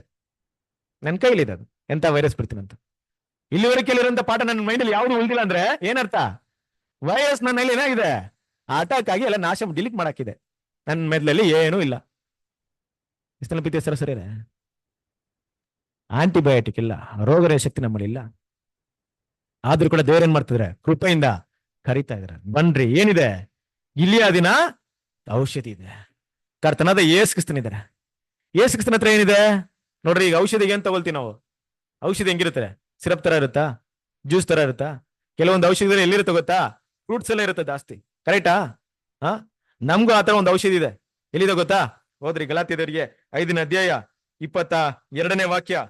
ಆದರೆ ದೇವರಾತ್ಮನಿಂದ ಉಂಟಾಗುವ ಫಲವೇನೆಂದರೆ ಹ್ಮ್ ಪ್ರೀತಿ, ಸಂತೋಷ, ಸಮಾಧಾನ, ದೀರ್ಘಶಾಂತಿ, ದಯೆ, ಉಪಕಾರ, ನಂಬಿಕೆ, ಸಾಧುತ್ವ, ಕ್ಷಮೆ, ದಮೆ ಇಂಥವುಗಳೇ. ನೋಡಿದ್ರ ಕ್ರಿಸ್ತನ ಪ್ರೀತಿಯ ಸರಸರೇ, ದೇವ್ರು ನಮ್ಗೆ ಹೇಗೆ ಕಾಪಾಡ್ಕೋಬೇಕಂತ ಮೊದ್ಲು ಹೇಳಿದ್ರು, ನಂತರ ಏನ್ ಮಾಡಿದ್ರು? ನಾವಂತೂ ಕಾಪಾಡ್ಕೊಂಡಿಲ್ಲ. ಕೊನೆ ಕೆಲವೊಂದು ವೈರಸ್ ನಮ್ಗೆ ಅಟ್ಯಾಕ್ ಆಗ್ಬಿಡ್ತು, ಆದ್ರೂ ಕೂಡ ಏನ್ ಮಾಡ್ತಾ ಇದಾರೆ? ಬನ್ರಿ ಔಷಧಿ ಇದೆ ಅಂತ ಕರೀತಾ ಇದಾರೆ. ಎಷ್ಟು ಜನ ಈ ಔಷಧಿ ತಗೊಳ್ತೀವಿ ಅಂತ ಚೆಕ್ ಮಾಡೋಣ ಅಲ್ವಾ? ಈ ಔಷಧಿಯಲ್ಲಿ ಏನಿದೆ, ಏನೆಲ್ಲ ಇದೆ ನೋಡ್ರಿ. ನಮಗೆ 5ನೇ ಅಧ್ಯಾಯ 19ರಿಂದ 20 ವಾಕ್ಯದಲ್ಲಿ ಬರುವಂತ ಎಲ್ಲಾ ರೋಗಕ್ಕೆ ಗುಣಪಡಿಸುವಂತ ಔಷಧಿ ಎಲ್ಲಿದೆ? 22ನೇ ವಾಕ್ಯದಲ್ಲಿ ಇದೆ. ಒಂದ್ ವೇಳೆ ನಾವೇನೋ ಆ ರೋಗಕ್ಕೆ ತುತ್ತಾಗಿದ್ರೆ, ಆ ವೈರಸ್ ಇಂದ ಎಫೆಕ್ಟ್ ಆಗ್ಬಿಟ್ಟಿದ್ರೆ, ಆ ವೈರಸ್ ಇಂದ ಎಫೆಕ್ಟ್ ಆಗಿರೋ ರೋಗ ಲಕ್ಷಣಗಳು ಕಾಣಿಸ್ಕೊಂಡ್ರೆ ನಾವೇನ್ ಮಾಡ್ಬೇಕು? ಇಮಿಡಿಯೇಟ್ ಆಗಿ ಈ ಒಂದು ಔಷಧಿನ ತಗೊಬೇಕು. ತಗೊಂಡಿಲ್ಲ ಅಂದ್ರೆ ಏನಾಗ್ತೀವಿ? ಪರ್ಮನೆಂಟ್ ಡೆತ್, ಕರೆಕ್ಟಾ? ಈ ಔಷಧಿನ ತಗೊಬೇಕು. ಯಾವ ರೀತಿ ತಗೊಳ್ತಾ ಇದೀವಿ ನೋಡ್ರಿ, ಒಂದೊಂದಾಗಿ ಒಂದು ಪಾಯಿಂಟ್ ನೋಡ್ಬೇಕಾದ್ರೆ ಏನಂತಿದೆ ಅಂತ ಕ್ಯಾರೆಕ್ಟರ್. ಫಸ್ಟ್ ಪ್ರೀತಿ, ಆಮೇಲೆ ಸಂತೋಷ. ಇದೆಯಾ? ಏನಿತ್ತು ನಮ್ಮ ಕರ್ತನಲ್ಲಿ ಇದ್ದಂತ ಸಂತೋಷ? ಪ್ರೀತಿ. ಪ್ರೀತಿ ಅಂದ್ರೆ ಪ್ರೀತಿ ಅಲ್ಲ, ನಮ್ಮ ಕರ್ತನಾದ ಯೇಸು ಕ್ರಿಸ್ತನ ಏನ್ ಪ್ರೀತಿ ಇತ್ತು ಆ ಪ್ರೀತಿ. ಏನ್ ಪ್ರೀತಿ ಅವ್ರು ತೋರ್ಸೋ, ನಾವು ತೋರ್ಸೋಂತ ಪ್ರೀತಿ ಬೇಕಾಗಿಲ್ಲ. ನಾವು ಕೆಲವೊಂದು ಟೈಮಲ್ಲಿ ನಾವು ತೋರ್ಸೋಂತ ಪ್ರೀತಿನ ಪ್ರೀತಿ ಅಂತ ತಿಳ್ಕೊಳ್ತೀವಿ. ಒಬ್ಬರ ಚೆನ್ನಾಗಿ ಮಾತಾಡೋದು, ಒಬ್ಬರನ್ನ ನಗ್ತಾ ಮಾತಾಡೋದು, ಒಬ್ರ ಮೇಲೆ ಏನೋ ಅದು ಪ್ರೀತಿ ಅಂತ ತಿಳ್ಕೊಳ್ತೀವಿ. ಅದಲ್ಲ, ಕ್ರಿಸ್ತನ ತೋರಿಸಿದ ಪ್ರೀತಿ. ಆ ಒಂದು ಪ್ರೀತಿ ಇರ್ಬೇಕು, ಕರೆಕ್ಟಾ? ಆ ಪ್ರೀತಿ ಇಲ್ಲ ಅಂದ್ರೆ ಏನಾಗುತ್ತೆ? ಎಲ್ಲ ವೈರಸ್ ಏನಾಗುತ್ತೆ? ಬರುತ್ತೆ, ಎಲ್ಲ ರೋಗಗಳು ಬರುತ್ತೆ. ಎಂತ ಪ್ರೀತಿ? ಒಬ್ಬನ ತನ್ನ ಸ್ನೇಹಿತನಿಗೋಸ್ಕರ ಪ್ರಾಣವನ್ನು ಕೊಡುವ ಪ್ರೀತಿಗಿಂತ ದೊಡ್ಡ ಪ್ರೀತಿ ಇಲ್ಲ. ದೇವ್ರ ಮಕ್ಕಳು ಪ್ರತಿ ಸರಿ ನಮ್ಮ ಲೈಫ್ ನ ದೇವ್ರ ಮಕ್ಕಳಿಗೋಸ್ಕರ ಸ್ಯಾಕ್ರಿಫೈಸ್ ಮಾಡ್ಕೊಳ್ಳುವಂತ ಭಾವನೆಯಲ್ಲಿ ಇದೀವಾ? ಆ ಭಾವನೆಯಲ್ಲಿ ಸಭೆ ಕೂಡೋದಾಗ್ಲಿ, ಸಹೋದರ ಐಕ್ಯ ಆಗ್ಲಿ, ಇದರ ಉದ್ದೇಶ ಎಲ್ಲ ಇದ್ರ ಮುಂದೆ ಇದರಲ್ಲಿ ಕೇಂದ್ರೀಕೃತವಾಗಿದೆಯಾ? ನನ್ನ ಲೈಫ್ ಸಹೋದರಿಗೋಸ್ಕರ ಹೋಗ್ಬೇಕು. ಹೆಂಗೋಗುತ್ತೆ? ಸಹೋದರ ಬಂದು ನಿಮ್ಮ ಹತ್ರ ಲೈಫ್ ತಗೊಳ್ತಾರ? ಹೆಂಗೋಗುತ್ತಪ್ಪ? ಸಹೋದರಿಗೋಸ್ಕರ ಲೈಫ್ ಹೋಗುತ್ತಂದ್ರೆ ಹೆಂಗೋಗುತ್ತೆ? ಇಲ್ಲಿವರೆಗೂ ನಾವು ಕೊಡ್ತಾ ಇದೀವ ಇಲ್ವಾ? ಕೊಡ್ತಾ ಇದೀವಿ ಅಂದ್ರೆ ಹೆಂಗೆಲ್ಲ ಕೊಡ್ತಾ ಇದೀವಿ ಅಲ್ರಿ? ಸಹೋದರಿಗೋಸ್ಕರ ನಮ್ ಲೈಫ್ ಕೊಡ್ಬೇಕಾದ್ರೆ ಹೆಂಗ್ ಕೊಡಕ್ಕಾಗುತ್ತೆ? ನೀವ್ ಮಾತಾಡಿ, ನಾನು ತಮಿಳಲ್ಲಿ ಮಾತಾಡ್ಬಿಡ್ತೀನಿ ಆಮೇಲೆ. ನಿಮ್ ಲ್ಯಾಂಗ್ವೇಜ್ ಅರ್ಥ ಆಗಿಲ್ಲ ಅವ್ನು. ಹೇಳ್ರಿ, ಹೆಂಗ್ ಕೊಡೋದು? ಇಷ್ಟು ವರ್ಷದಲ್ಲಿ ಕೊಡ್ಲೇ ಇಲ್ಲ ಸಹೋದರಿಗೋಸ್ಕರ ಲೈಫ್? ಕೊಟ್ಟಿದ್ರೆ ತಾನೆ? ಪರವಾಗಿಲ್ಲ, ಹೇಳ್ರಿ ಹೆಂಗ್ ಕೊಡ್ಬೇಕು. ನೀವ್ ಕೊಟ್ಟಿದ್ರ ಅಂತಲ್ಲ, ನಾನ್ ಹಿಂಗ್ ಕೊಟ್ಟಿದ್ದೀನಿ ಬ್ರದರ್ ಅಂತ ಹೇಳ್ಬಿಡ್ರಿ, ಹಿಂಗು ಕೊಡ್ಬೋದು ಅಂತ ಹೇಳ್ರಿ ಅಷ್ಟೇ. ಹಿಂಗ್ ಕೊಡ್ಬೋದು. ಪ್ರಾರ್ಥನೆ, ವೆರಿ ಗುಡ್. ಸಹೋದರಿಗೋಸ್ಕರ ಪ್ರಾರ್ಥನೆ ಮಾಡ್ತೀನಿ. ತುಂಬಾ ಲಿಸ್ಟ್ ಟಾಪಿಕ್, ವೆರಿ ಗುಡ್. ಅದನ್ನ ಮಾಡ್ತಾ ಇದ್ವಿ ಗೊತ್ತಿಲ್ಲ, ತುಂಬಾ ಅಟ್ಲೀಸ್ಟ್ ಏನ್ ಮಾಡಕ್ಕಾಗುತ್ತೆ ನನ್ನ ಕೈಲಿ ಏನ್ ಮಾಡಕ್ಕಾಗುತ್ತೆ? ಪ್ರಾರ್ಥನೆ ಮಾಡ್ಬಿಡ್ತೀನಿ ಬ್ರದರ್. ಓಕೆ, ನೆಕ್ಸ್ಟ್ ಬೇರೆ ಹೆಂಗ್ ಕೊಡ್ತೀರಾ? ಬಿದ್ದೋಗಿದ ತಕ್ಷಣ ಹಂಗೆ ಇರ್ಲಿ ಅಂತ ಮಾತಾಡ್ಸ್ಬಿಡ್ತೀರಾ? ಬಿದ್ದೋದ್ಮೇಲೆ ಏನ್ ಮಾಡ್ತೀರಾ ಫಸ್ಟ್? ಅಲ್ಲ, ನೀವ್ ಹೇಳ್ತಾ ಇರ್ಬೇಕಾದ್ರೆ ಬಿದ್ದೋಗಿರೋರ್ನ ಯಾವ ಅರ್ಥದಲ್ಲಿ ಹೇಳ್ತಾ ಇದೀರಾ? ಆತ್ಮಿಕ ವಿಷಯದಲ್ಲಿ ಬಿದ್ದೋಗಿರೋರು. ಓಕೆ. ಬಿದ್ದೋಗಿದ್ದಾಗ ನಾನು ಬಿದ್ದೋಗಿರೋನ ಹೋಗಿ ಮಾತಾಡ್ಸ್ಕೊಂಡಾಗ ಏನಪ್ಪ ಎಬ್ಬಿಸದೆ ಮಾತಾಡ್ಸಕ್ ಶುರು ಮಾಡಿದ್ರ ಅಂದ್ಬಿಟ್ಟು. ಓಕೆ, ಬಿದ್ದೋಗಿದ್ರೆ ಮಾತಾಡ್ತಾರೆ. ಸೊ ಬಿದ್ದೋಗಿದ್ರೆ ಅಂದ್ರೆ ಹೆಂಗ್ ಬಿದ್ದೋಗಿರೋ ಗೊತ್ತಾಗುತ್ತೆ ನಿಮ್ಗೆ? ವಾಟ್ ಇಸ್ ಅ ಸೈನ್ ಇವ್ರು ಬಿದ್ದೋಗಿದ್ದಾರೆ ಅನ್ನೋದಕ್ಕೆ ನಿಮ್ಮ ಗುರುತು ಏನು? ಸಭೆಗೆ ಸರಿಯಾಗಿ ಬರ್ತಾ ಇಲ್ಲ, ಓಕೆ, ಆಯ್ಕೆ ಇರಲ್ಲ, ಅವಾಗ ನೀವು ಬಿದ್ದೋಗಿದ್ರು ಅಂತ ನೀವು ಡಿಸೈಡ್ ಮಾಡ್ಕೊಂಡ್ಬಿಡ್ತೀರಾ. ಓಕೆ, ಗೊತ್ತಾಗುತ್ತೆ. ಓಕೆ, ವಿಚಾರಿಸಿದ್ಮೇಲೆ ಗೊತ್ತಾಗುತ್ತೆ, ಹೌದು ಆತ್ಮಿಕ ವಿಷಯ ಬರ್ತಾ ಇಲ್ಲ, ಎಲ್ಲ ಬರಕ್ ಇಷ್ಟ ಆಗ್ತಿಲ್ಲ, ಸಭೆಗೆ ಬರಕ್ ಇಷ್ಟ ಆಗ್ತಿಲ್ಲ, ಏನೋ ಅಲ್ಲಿ ಅಟ್ಮಾಸ್ಫಿಯರ್ ಚೆನ್ನಾಗಿಲ್ಲ, ಹಂಗ್ ಮಾತಾಡ್ತಾರೆ, ಹಿಂಗ್ ಮಾತಾಡ್ತಾರೆ, ಅವ್ರು ಹಿಂಗ್ ನೋಯಿಸ್ತಾರೆ, ಇದೆಲ್ಲ ಹೇಳಿದ್ಮೇಲೆ ನಿಮ್ಗೆ ಏನಾಗುತ್ತೆ? ಗೊತ್ತಾಯ್ತು. ಓಕೆ, ಅವಾಗ ನೀನ್ ಮಾಡಿದ್ರು ಬಿದ್ದೋಗಿದ್ದಾರೆ ಅಂತ ಡಿಸೈಡ್ ಮಾಡ್ಕೊಂಡ್ರಿ ಅಲ್ವಾ? ಈಗ ಹೋಗ್ಬಿಟ್ಟು ಒಳ್ಳೆ ಆಲೋಚನೆ ಕೊಡ್ತೀರಾ. ಓಕೆ, ಇದು ನಿಮ್ಮ ಲೈಫ್ ಕೊಡೋದು ಒಂದ್ ಭಾಗ ಅಲ್ವಾ? ಹಿಂಗೂ ಲೈಫ್ ಕೊಡ್ತೀನಿ. ಬೇರೆ ನಾನು ಕೇಳ್ತಾ ಇದ್ದೇನೆ, ಯೇಸು ಕ್ರಿಸ್ತ ಮಾಡಿದ್ದಲ್ರಿ, ನೀವೇನೋ ಮಾಡ್ಕೊಳ್ತಿದ್ದೀರಾ, ಅದನ್ನ ನಾನು ಲೈಫ್ ಕೊಡ್ತಾ ಇದ್ದು ತಿಳ್ಕೊಂಡ್ಬಿಟ್ಟಿದ್ದೀರಾ? ಯೇಸು ಕ್ರಿಸ್ತನ ಏನ್ ಮಾಡಿದ್ರು? ಇಂಥ ವಿಷಯಗಳು ಏನ್ ಮಾಡಿದ್ರು ಅವರು? ಅವ್ರ ಪ್ರೀತಿ ಇತ್ತಲ್ಲ, ಯಾವ ರೀತಿ ತೋರಿಸಿದ್ರು? ಶತ್ರುಗಳನ್ನ ಪ್ರೀತಿ ಮಾಡಿದ್ರಾ? ತನ್ನ ನಿಂದಿಸುವವರಿಗೋಸ್ಕರ ಪ್ರಾರ್ಥನೆ ಮಾಡಿದ್ರಾ? ಅವ್ರಿಗೋಸ್ಕರ ಪ್ರೀತಿ ಮಾಡಿದ್ರಾ? ಶತ್ರುಗಳನ್ನ ಪ್ರೀತಿ ಮಾಡಿದ್ರಾ? ಅಲ್ವಾ? ತನ್ನ ಸ್ನೇಹಿತನಿಗೋಸ್ಕರ ಜೀವ ಕೊಡೋದಂದ್ರೆ ಕ್ರಿಸ್ತನ ಪ್ರಿಯ ಸಹೋದರರೇ, ಯಾವ ರೀತಿಯಲ್ಲಿ ನಾವು ಅರ್ಥ ಮಾಡ್ಕೊಂಡ್ಬಿಟ್ಟಿದೀವಿ? ದೇವ್ರ ಮಕ್ಳಿಗೋಸ್ಕರ ನಾವು ಜೀವ ಕೊಡೋದಂದ್ರೆ ನಾವು ಮಾಡುವಂತ ಸೇವೆ ಇರ್ಬೋದು, ಎಲ್ಲಾ ಮಾಡ್ತೀವಿ, ದೇವ್ರಿಗೋಸ್ಕರ ಸೇವೆ ಮಾಡ್ತೀವಿ, ಪ್ರಾರ್ಥನೆ ಮಾಡ್ತೀವಿ, ಪ್ರೇಯರ್ ಮಾಡ್ತೀವಿ, ಸಪೋರ್ಟ್ ಮಾಡ್ತೀವಿ, ಫೈನಾನ್ಷಿಯಲ್ ಸಪೋರ್ಟ್ ಮಾಡ್ಬಿಡ್ತೀವಿ, ಏನ್ ಬೇಕಾದ್ರೆ ಮಾಡಕ್ ರೆಡಿ ಇದೀವಿ. ಇದೆಲ್ಲ ಎಲ್ಲಿವರೆಗೂ ಗೊತ್ತಾ? ಅವ್ರು ನಮ್ಗೆ ತುಂಬಾ ಕ್ಲೋಸ್ ಆಗಿ ಪ್ರೀತಿಯಾಗಿ ಇರೋವರೆಗೂ ಮಾತ್ರ ಅಲ್ವಾ. ಯಾವತ್ತಾದ್ರೂ ಅವ್ರು ನಮ್ಗೆ ಏನಾದ್ರು ಮಾಡ್ಬಿಟ್ರೆ ಆವತ್ತಿಂದ ಅವ್ರು ನಮ್ಗೆ ಯಾರಿಲ್ಲ, ಬ್ರದರು ಅಲ್ಲ, ಫ್ರೆಂಡು ಅಲ್ಲ. ನಾನ್ ಯಾಕೆ ನಿನ್ ಲೈಫ್ ಕೊಡ್ಬೇಕು? ಯೋಚನೆ ಮಾಡ್ರಿ, ಈ ರೀತಿ ಲೈಫ್ ಕೊಟ್ರ, ಈ ರೀತಿ ಪ್ರೀತಿ ತೋರ್ಸಿದ್ರ? ಯೋಚನೆ ಮಾಡ್ರಿ. ನಾವೇ ತಪ್ಪಾಗಿ ಇದಕ್ಕೆ ರಾಂಗ್ ಇನ್ಫಾರ್ಮೇಶನ್ ತಗೊಂಡ್ಬಿಡ್ರಿ. ಪ್ರೀತಿ ಅಂದ್ರೆ ಯಾವ ರೀತಿ ಇರ್ಬೇಕು, ಕ್ರಿಸ್ತನ್ ಯಾವ ರೀತಿ ಪ್ರೀತಿ ತೋರ್ಸಿದ್ರು. ನಾನು ಇದನ್ನೇ ಮಾತಾಡ್ಕೊಂಡು ಹೋಗ್ಬಿಟ್ರೆ ಟೈಮ್ ಆಗ್ಬಿಡುತ್ತೆ, ನಾನು ಮಾತಾಡಕ್ಕಾಗಲ್ಲ. ನೆಕ್ಸ್ಟ್ ಪಾಯಿಂಟ್ ಹೇಳ್ತಾ ಇದ್ರೆ ಸಂತೋಷ. ಸಂತೋಷ ಏನ್ ಸಂತೋಷ ಐತಿ ಯೇಸು ಕ್ರಿಸ್ತನ್ಗೆ? ನಮ್ಗೇನ್ ಸಂತೋಷ ಇದೆ ಇವತ್ತು ಇಲ್ಲಿ ಕುತ್ಕೊಂಡಿರೋ ನಿಮ್ಗೆ ಏನ್ ಸಂತೋಷ ಇದೆ? ಅವ್ನ್ ಸಂತೋಷ ನಂಬರ್ 1 ಹೇಳ್ರಿ. ನಿಮ್ ಮನ್ಸಲ್ಲಿರೋ ಸಂತೋಷ ಯಾರಾದ್ರೂ ಹೇಳ್ರಿ, ಏನಿದೆ ಸಂತೋಷ? ಓಟನ ಹೆಂಗಾದ್ರೂ ಓಡ್ ಮುಗಿಸ್ತೀನಿ ಅಂತ ಸಿಸ್ಟರ್ ಸಂತೋಷ ಇದೆ. Very good. ಬೇರೆ ಇಷ್ಟು ಜನ ಸಹೋದರ ಮಧ್ಯೆ ಕುತ್ಕೊಂಡಿದ್ದು ಸಂತೋಷನೇ ಇಲ್ವಾ? ಸಹೋದರ ಮಧ್ಯೆ ಇದ್ದಿತ್ತಾನೆ ಅವ್ರು ನೋಡೋದೊಂದು ಸಂತೋಷ. ಇವತ್ತು ಅದೇ ತರ ಸಂತೋಷ. ಓಟ ಅವ್ರು ಮುಗಿಸೋ ತುಂಬಾ ದಿವಸ ಇದೆ, ಖಂಡಿತ ಅದು ನಮ್ಮ ಮುಂದೆ ಇರುವಂತ ಸಂತೋಷ. ಕರೆಕ್ಟ್. ನಮ್ಮ ಸಹೋದರ ಐಕ್ಯದಲ್ಲಿ ಒಂದು ಸಂತೋಷ ಇಲ್ವಾ? ಕರೆಕ್ಟಾ? ಯೋಚನೆ ಮಾಡಿ ಕ್ರಿಸ್ತನ ಪ್ರೀತಿಸ್ತಾರ ಸರಿ. ಇದೇ ಸಂತೋಷನೇ ಯೇಸು ಕ್ರಿಸ್ತನಿಗಿತ್ತು. ಏನ್ ಗೊತ್ತಾ? ತನ್ನ ಮುಂದೆ ಇದ್ದಿರುವಂತ ಸಂತೋಷಕ್ಕೋಸ್ಕರ ಅಲ್ವಾ. ಅಂದ್ರೆ ಅವಮಾನಗಳು, ನಿಂದನೆಗಳು ಬರುವಂತ ಸಮಯದಲ್ಲಿ ದೇವ್ರ ಮಕ್ಳು ಸಂತೋಷ ತೋರ್ಸಕ್ಕಾಗುತ್ತಾ? ಅದು ನಿಜವಾದ ಸಂತೋಷ. ಸುಮ್ಮನೆ ಸಂತೋಷವಾಗಿದ್ದೀನಲ್ಲ. ಯೇಸು ಕ್ರಿಸ್ತನ್ಗೆ ಏನಿತ್ತು ಸಂತೋಷ? ತನ್ನ ಮುಂದೆ ಇರೋ ಸಂತೋಷಕ್ಕೋಸ್ಕರ ಏನನ್ನ ಸಹಿಸ್ಕೊಂಡ್ರು? ಅವಮಾನವನ್ನ ಸಹಿಸ್ಕೊಂಡ್ರು. ಏನ್ ಸಂತೋಷ ಮುಂದೆ ಇತ್ತು? ನೀವೆಲ್ಲ ಒಂದಿನ ನನ್ನ ಜೊತೆಗಿರ್ತೀರಪ್ಪ. ಇಲ್ಲಿ ನೋಡ್ರಿ ಸಹೋದರ, ನೋಡ್ರಿ, ನಾವೆಲ್ಲ ಹೀಗೆ ಸಭೆಗೆ ಓಟ ಹೊಡ್ ಮುಗಿಸಿದ್ರೆ ಹೆಂಗಿರುತ್ತೆ? ಇದೇ ಐಕ್ಯದಲ್ಲಿ ನಾವೆಲ್ಲ ಅಲ್ಲಿದ್ರೆ ಹೆಂಗಿರುತ್ತೆ ಅಲ್ವಾ? ನೋಡ್ರಿ, ಇವತ್ತು ವಾರಕ್ಕೊಂದ್ಸರಿ ಬರ್ತಾ ಇದೀವಿ, ಅವತ್ತು ಪ್ರತಿದಿನ ಏನೇ ಮಾಡ್ಬೋದು. ಇಮ್ಯಾಜಿನೇಷನ್ ಮಾಡ್ರೆ ಹೆಂಗಿರುತ್ತೆ? ಅಂತ ಸಂತೋಷವನ್ನ ದೇವ್ರ ಮಕ್ಳು ನಾವು ಹೊಂದ್ಕೊಂಡಿದ್ದೀವ? ಇದೆಲ್ಲ ಮೆಡಿಸಿನ್. ಕರೆಕ್ಟಾ? ಇಂಥ ಕ್ರಿಸ್ತನ್ ಇರುವಂತಹ ಸಂತೋಷಗಳನ್ನ ದೇವ್ರ ಮಕ್ಳು ಏನ್ ಮಾಡ್ಬೇಕು? ಬೆಳೆಸ್ಕೊಬೇಕು. ನೆಕ್ಸ್ಟ್ ಏನಿತ್ತು ಅವರಲ್ಲಿ? ಸಮಾಧಾನ. ಇತ್ತ ಸಮಾಧಾನ.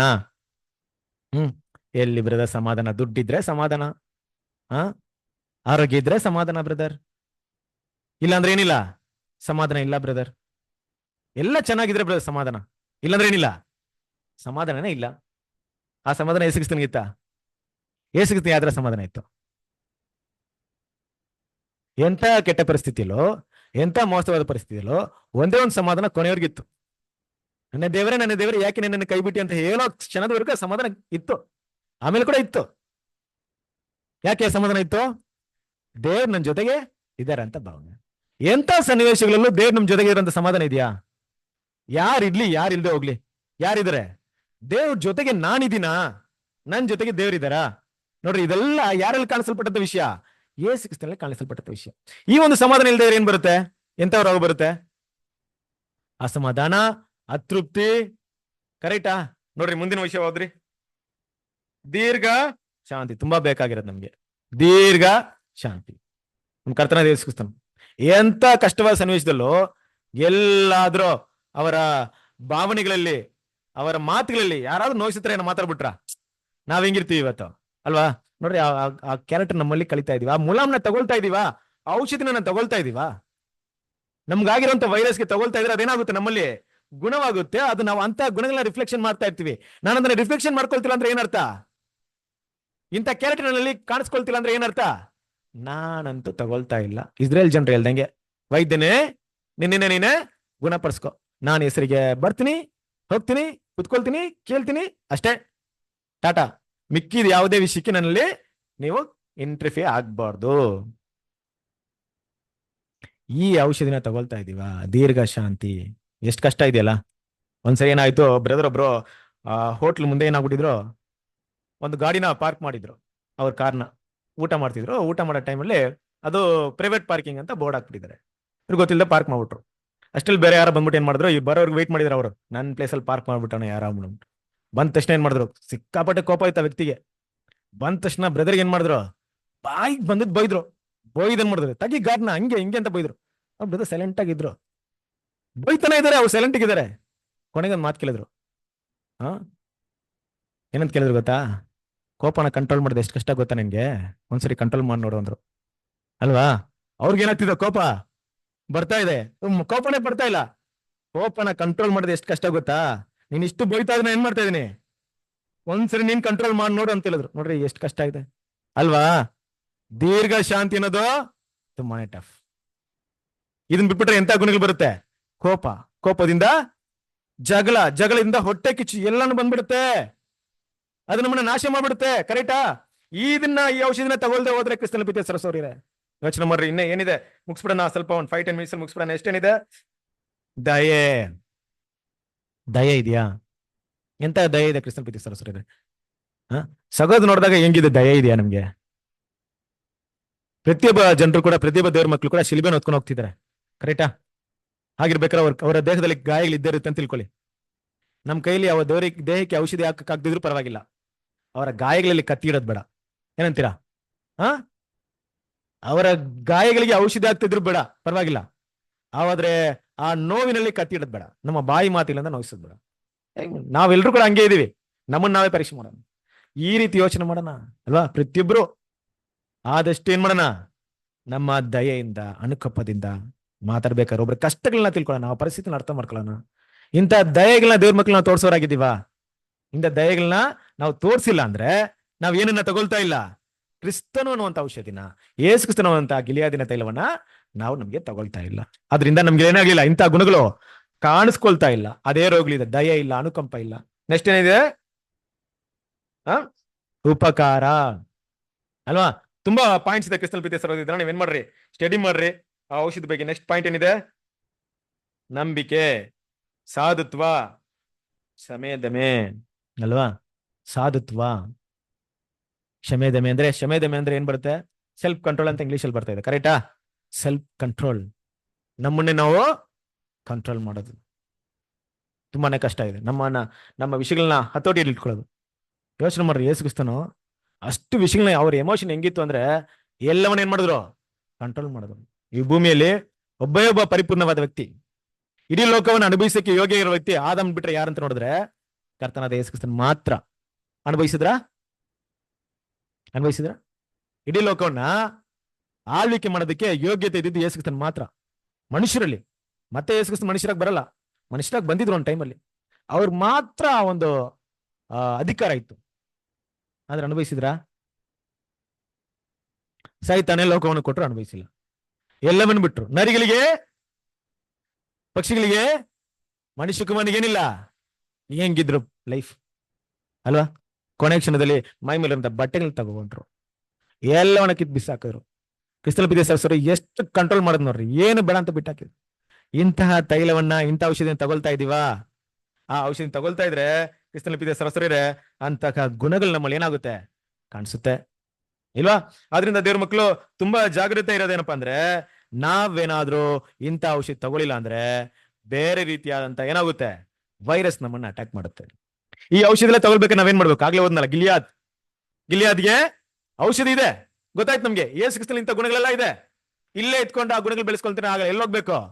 ಗಿಲಿಯಾದ್. ಏನದು ಗಿಲಿಯಾದ್?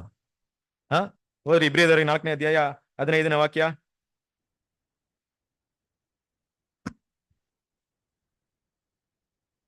ಯಾಕಂದರೆ ನಮಗಿರುವ ಮಹಾಯಾಜಕನು ನಮ್ಮ ನಿರ್ಬಲಾವಸ್ಥೆಯನ್ನು ಕುರಿತು ಅನುತಾಪವಿಲ್ಲದವನಲ್ಲ. ಅವನು ಸರ್ವ ವಿಷಯಗಳಲ್ಲಿ ನಮ್ಮ ಹಾಗೆ ಶೋಧನೆಗೆ ಗುರಿಯಾದನು, ಪಾಪ ಮಾತ್ರ ಮಾಡಲಿಲ್ಲ. ಅಲ್ವರಾ? ಕಂಟಿನ್ಯೂ ಮಾಡಿ. ಆದುದರಿಂದ ನಾವು ಕರುಣೆಯನ್ನು ಹೊಂದುವಂತೆಯೂ ಆತನ ದಯೆಯಿಂದ ಸಮಯೋಚಿತವಾದ ಸಹಾಯವು ನಮಗೆ ದೊರೆಯುವಂತೆಯೂ ಧೈರ್ಯದಿಂದ ಕೃಪಾಸನದ ಮುಂದೆ ಬರೋಣ. ಕೃಪಾಸನದ ಮುಂದೆ ಬರೋಣ. ಬರ್ತಾ ಇದೀವ ಕ್ರಿಸ್ತನ ಪ್ರೀತಿಯ ಸಹೋದರರೇ.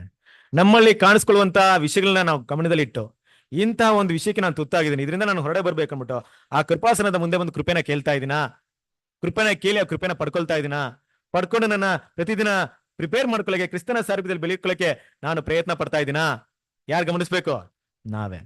ಗಿಲಿಯಾದಿಗೆ ಹೋಗಿಲ್ಲ ಅಂದ್ರೆ, ನಾನು ಇಲ್ಲೇ ಇದನ್ನ ಗುಣಗಳು ಬೆಳೆಸ್ಕೊಂಡ್ರೆ ಆಗಲ್ಲ ಅಲ್ವಾ?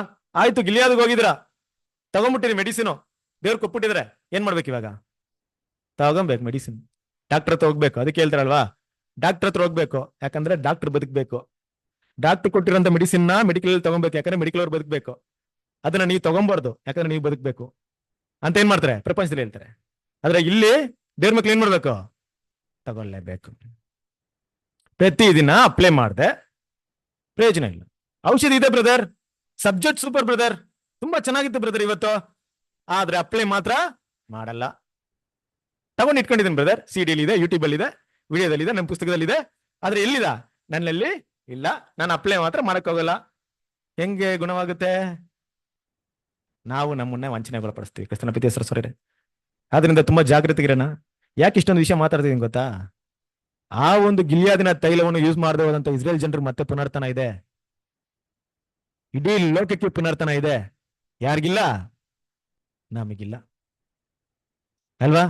ನಾವೇನಾದ್ರೂ ಈ ರೋಗದಿಂದ ಗುಣಮುಖವಾಗದೇ ಇದ್ರೆ, ಇಂಥ ವೈರಸ್ ಎಫೆಕ್ಟ್ ನಮ್ಮನ್ನ ಕಾಪಾಡ್ಕೊಳ್ದೆ ಹೋದ್ರೆ ಖಂಡಿತ ಎಲ್ಲೂ ಇಲ್ಲ. ಕೇರ್ಫುಲ್ ಆಗಿರ್ಬೇಕು, ಜಾಗೃತಿ ಇರ್ಬೇಕು. ಸೀರಿಯಸ್ ಮ್ಯಾಟರ್ ಆಗ್ಬಿಡುತ್ತೆ. ಒಂದು ದಿನ ನಾವು ಕಲ್ಕೊಂಡ್ಬಿಟ್ರೆ ಆ ರೋಗದ ಒಂದು ಫೈನಲ್ ಸ್ಟೇಜ್ ಬಂದ್ಬಿಡುತ್ತೆ ನಮ್ಮ ಲೈಫಲ್ಲಿ ಅಲ್ವಾ? ಏನಂತಾರೆ ಅದಕ್ಕೆ? Stage, third stage. ಏನ್ ಮಾಡ್ಬೋದು ಸರ್? ಏನು ಮಾಡಕ್ಕಾಗಲ್ಲ. ಕೊನೆ ಕ್ಷಣ. ಏನಾದ್ರೂ ಔಷಧಿ ಇದ್ರೆ ಕೊಡ್ರಿ. ನಾನೇನೋ ಕೊಡ್ತೀನಿ ಔಷಧಿ, ಆದ್ರೆ ನಿಮ್ ಬಾಡಿ ತಗೊಳ್ವಲ್ಲ. ತಗೊಳ್ಳೋ ಕೆಪಾಸಿಟಿ ನಿಮ್ ಬಾಡಿಗಿಲ್ಲ. ನಿಮ್ ಬಾಡಿಗೆ ಅವಾಗ ಸ್ವಲ್ಪ ಎನರ್ಜಿ ತಗೊಳ್ಬೇಕಾಯ್ತು, ನೀವ್ ಅವಾಗ ತಗೊಂಡಿಲ್ಲ.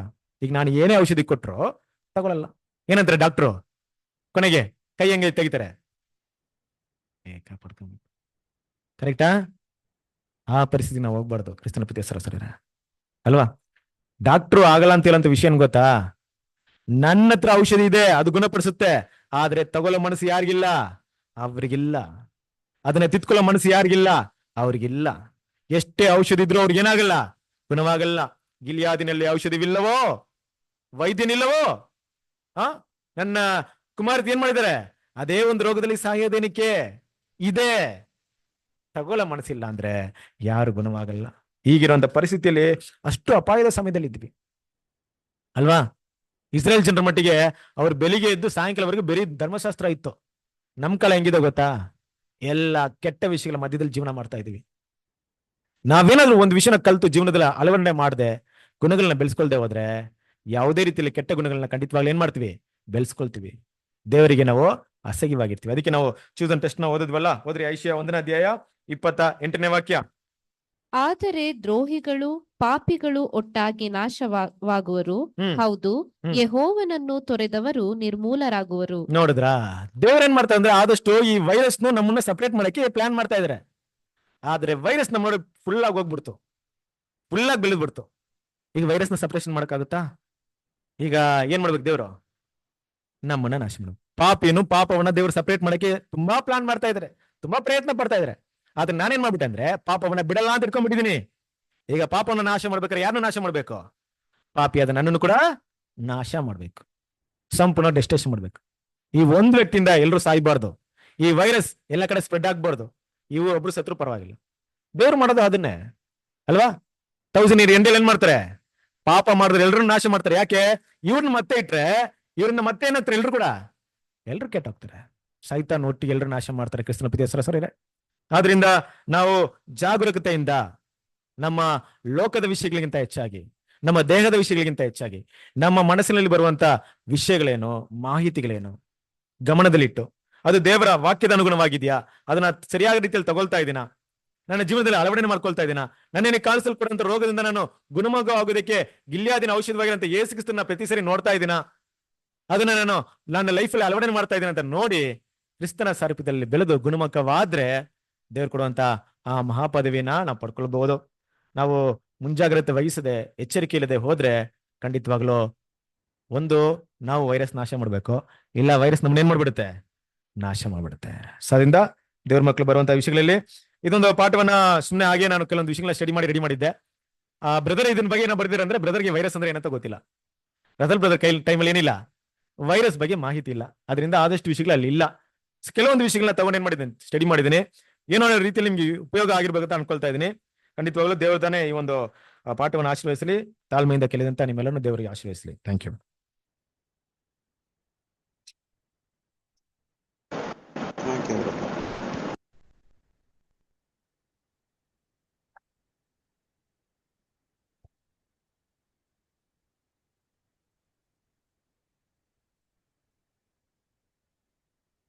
Thank you brother.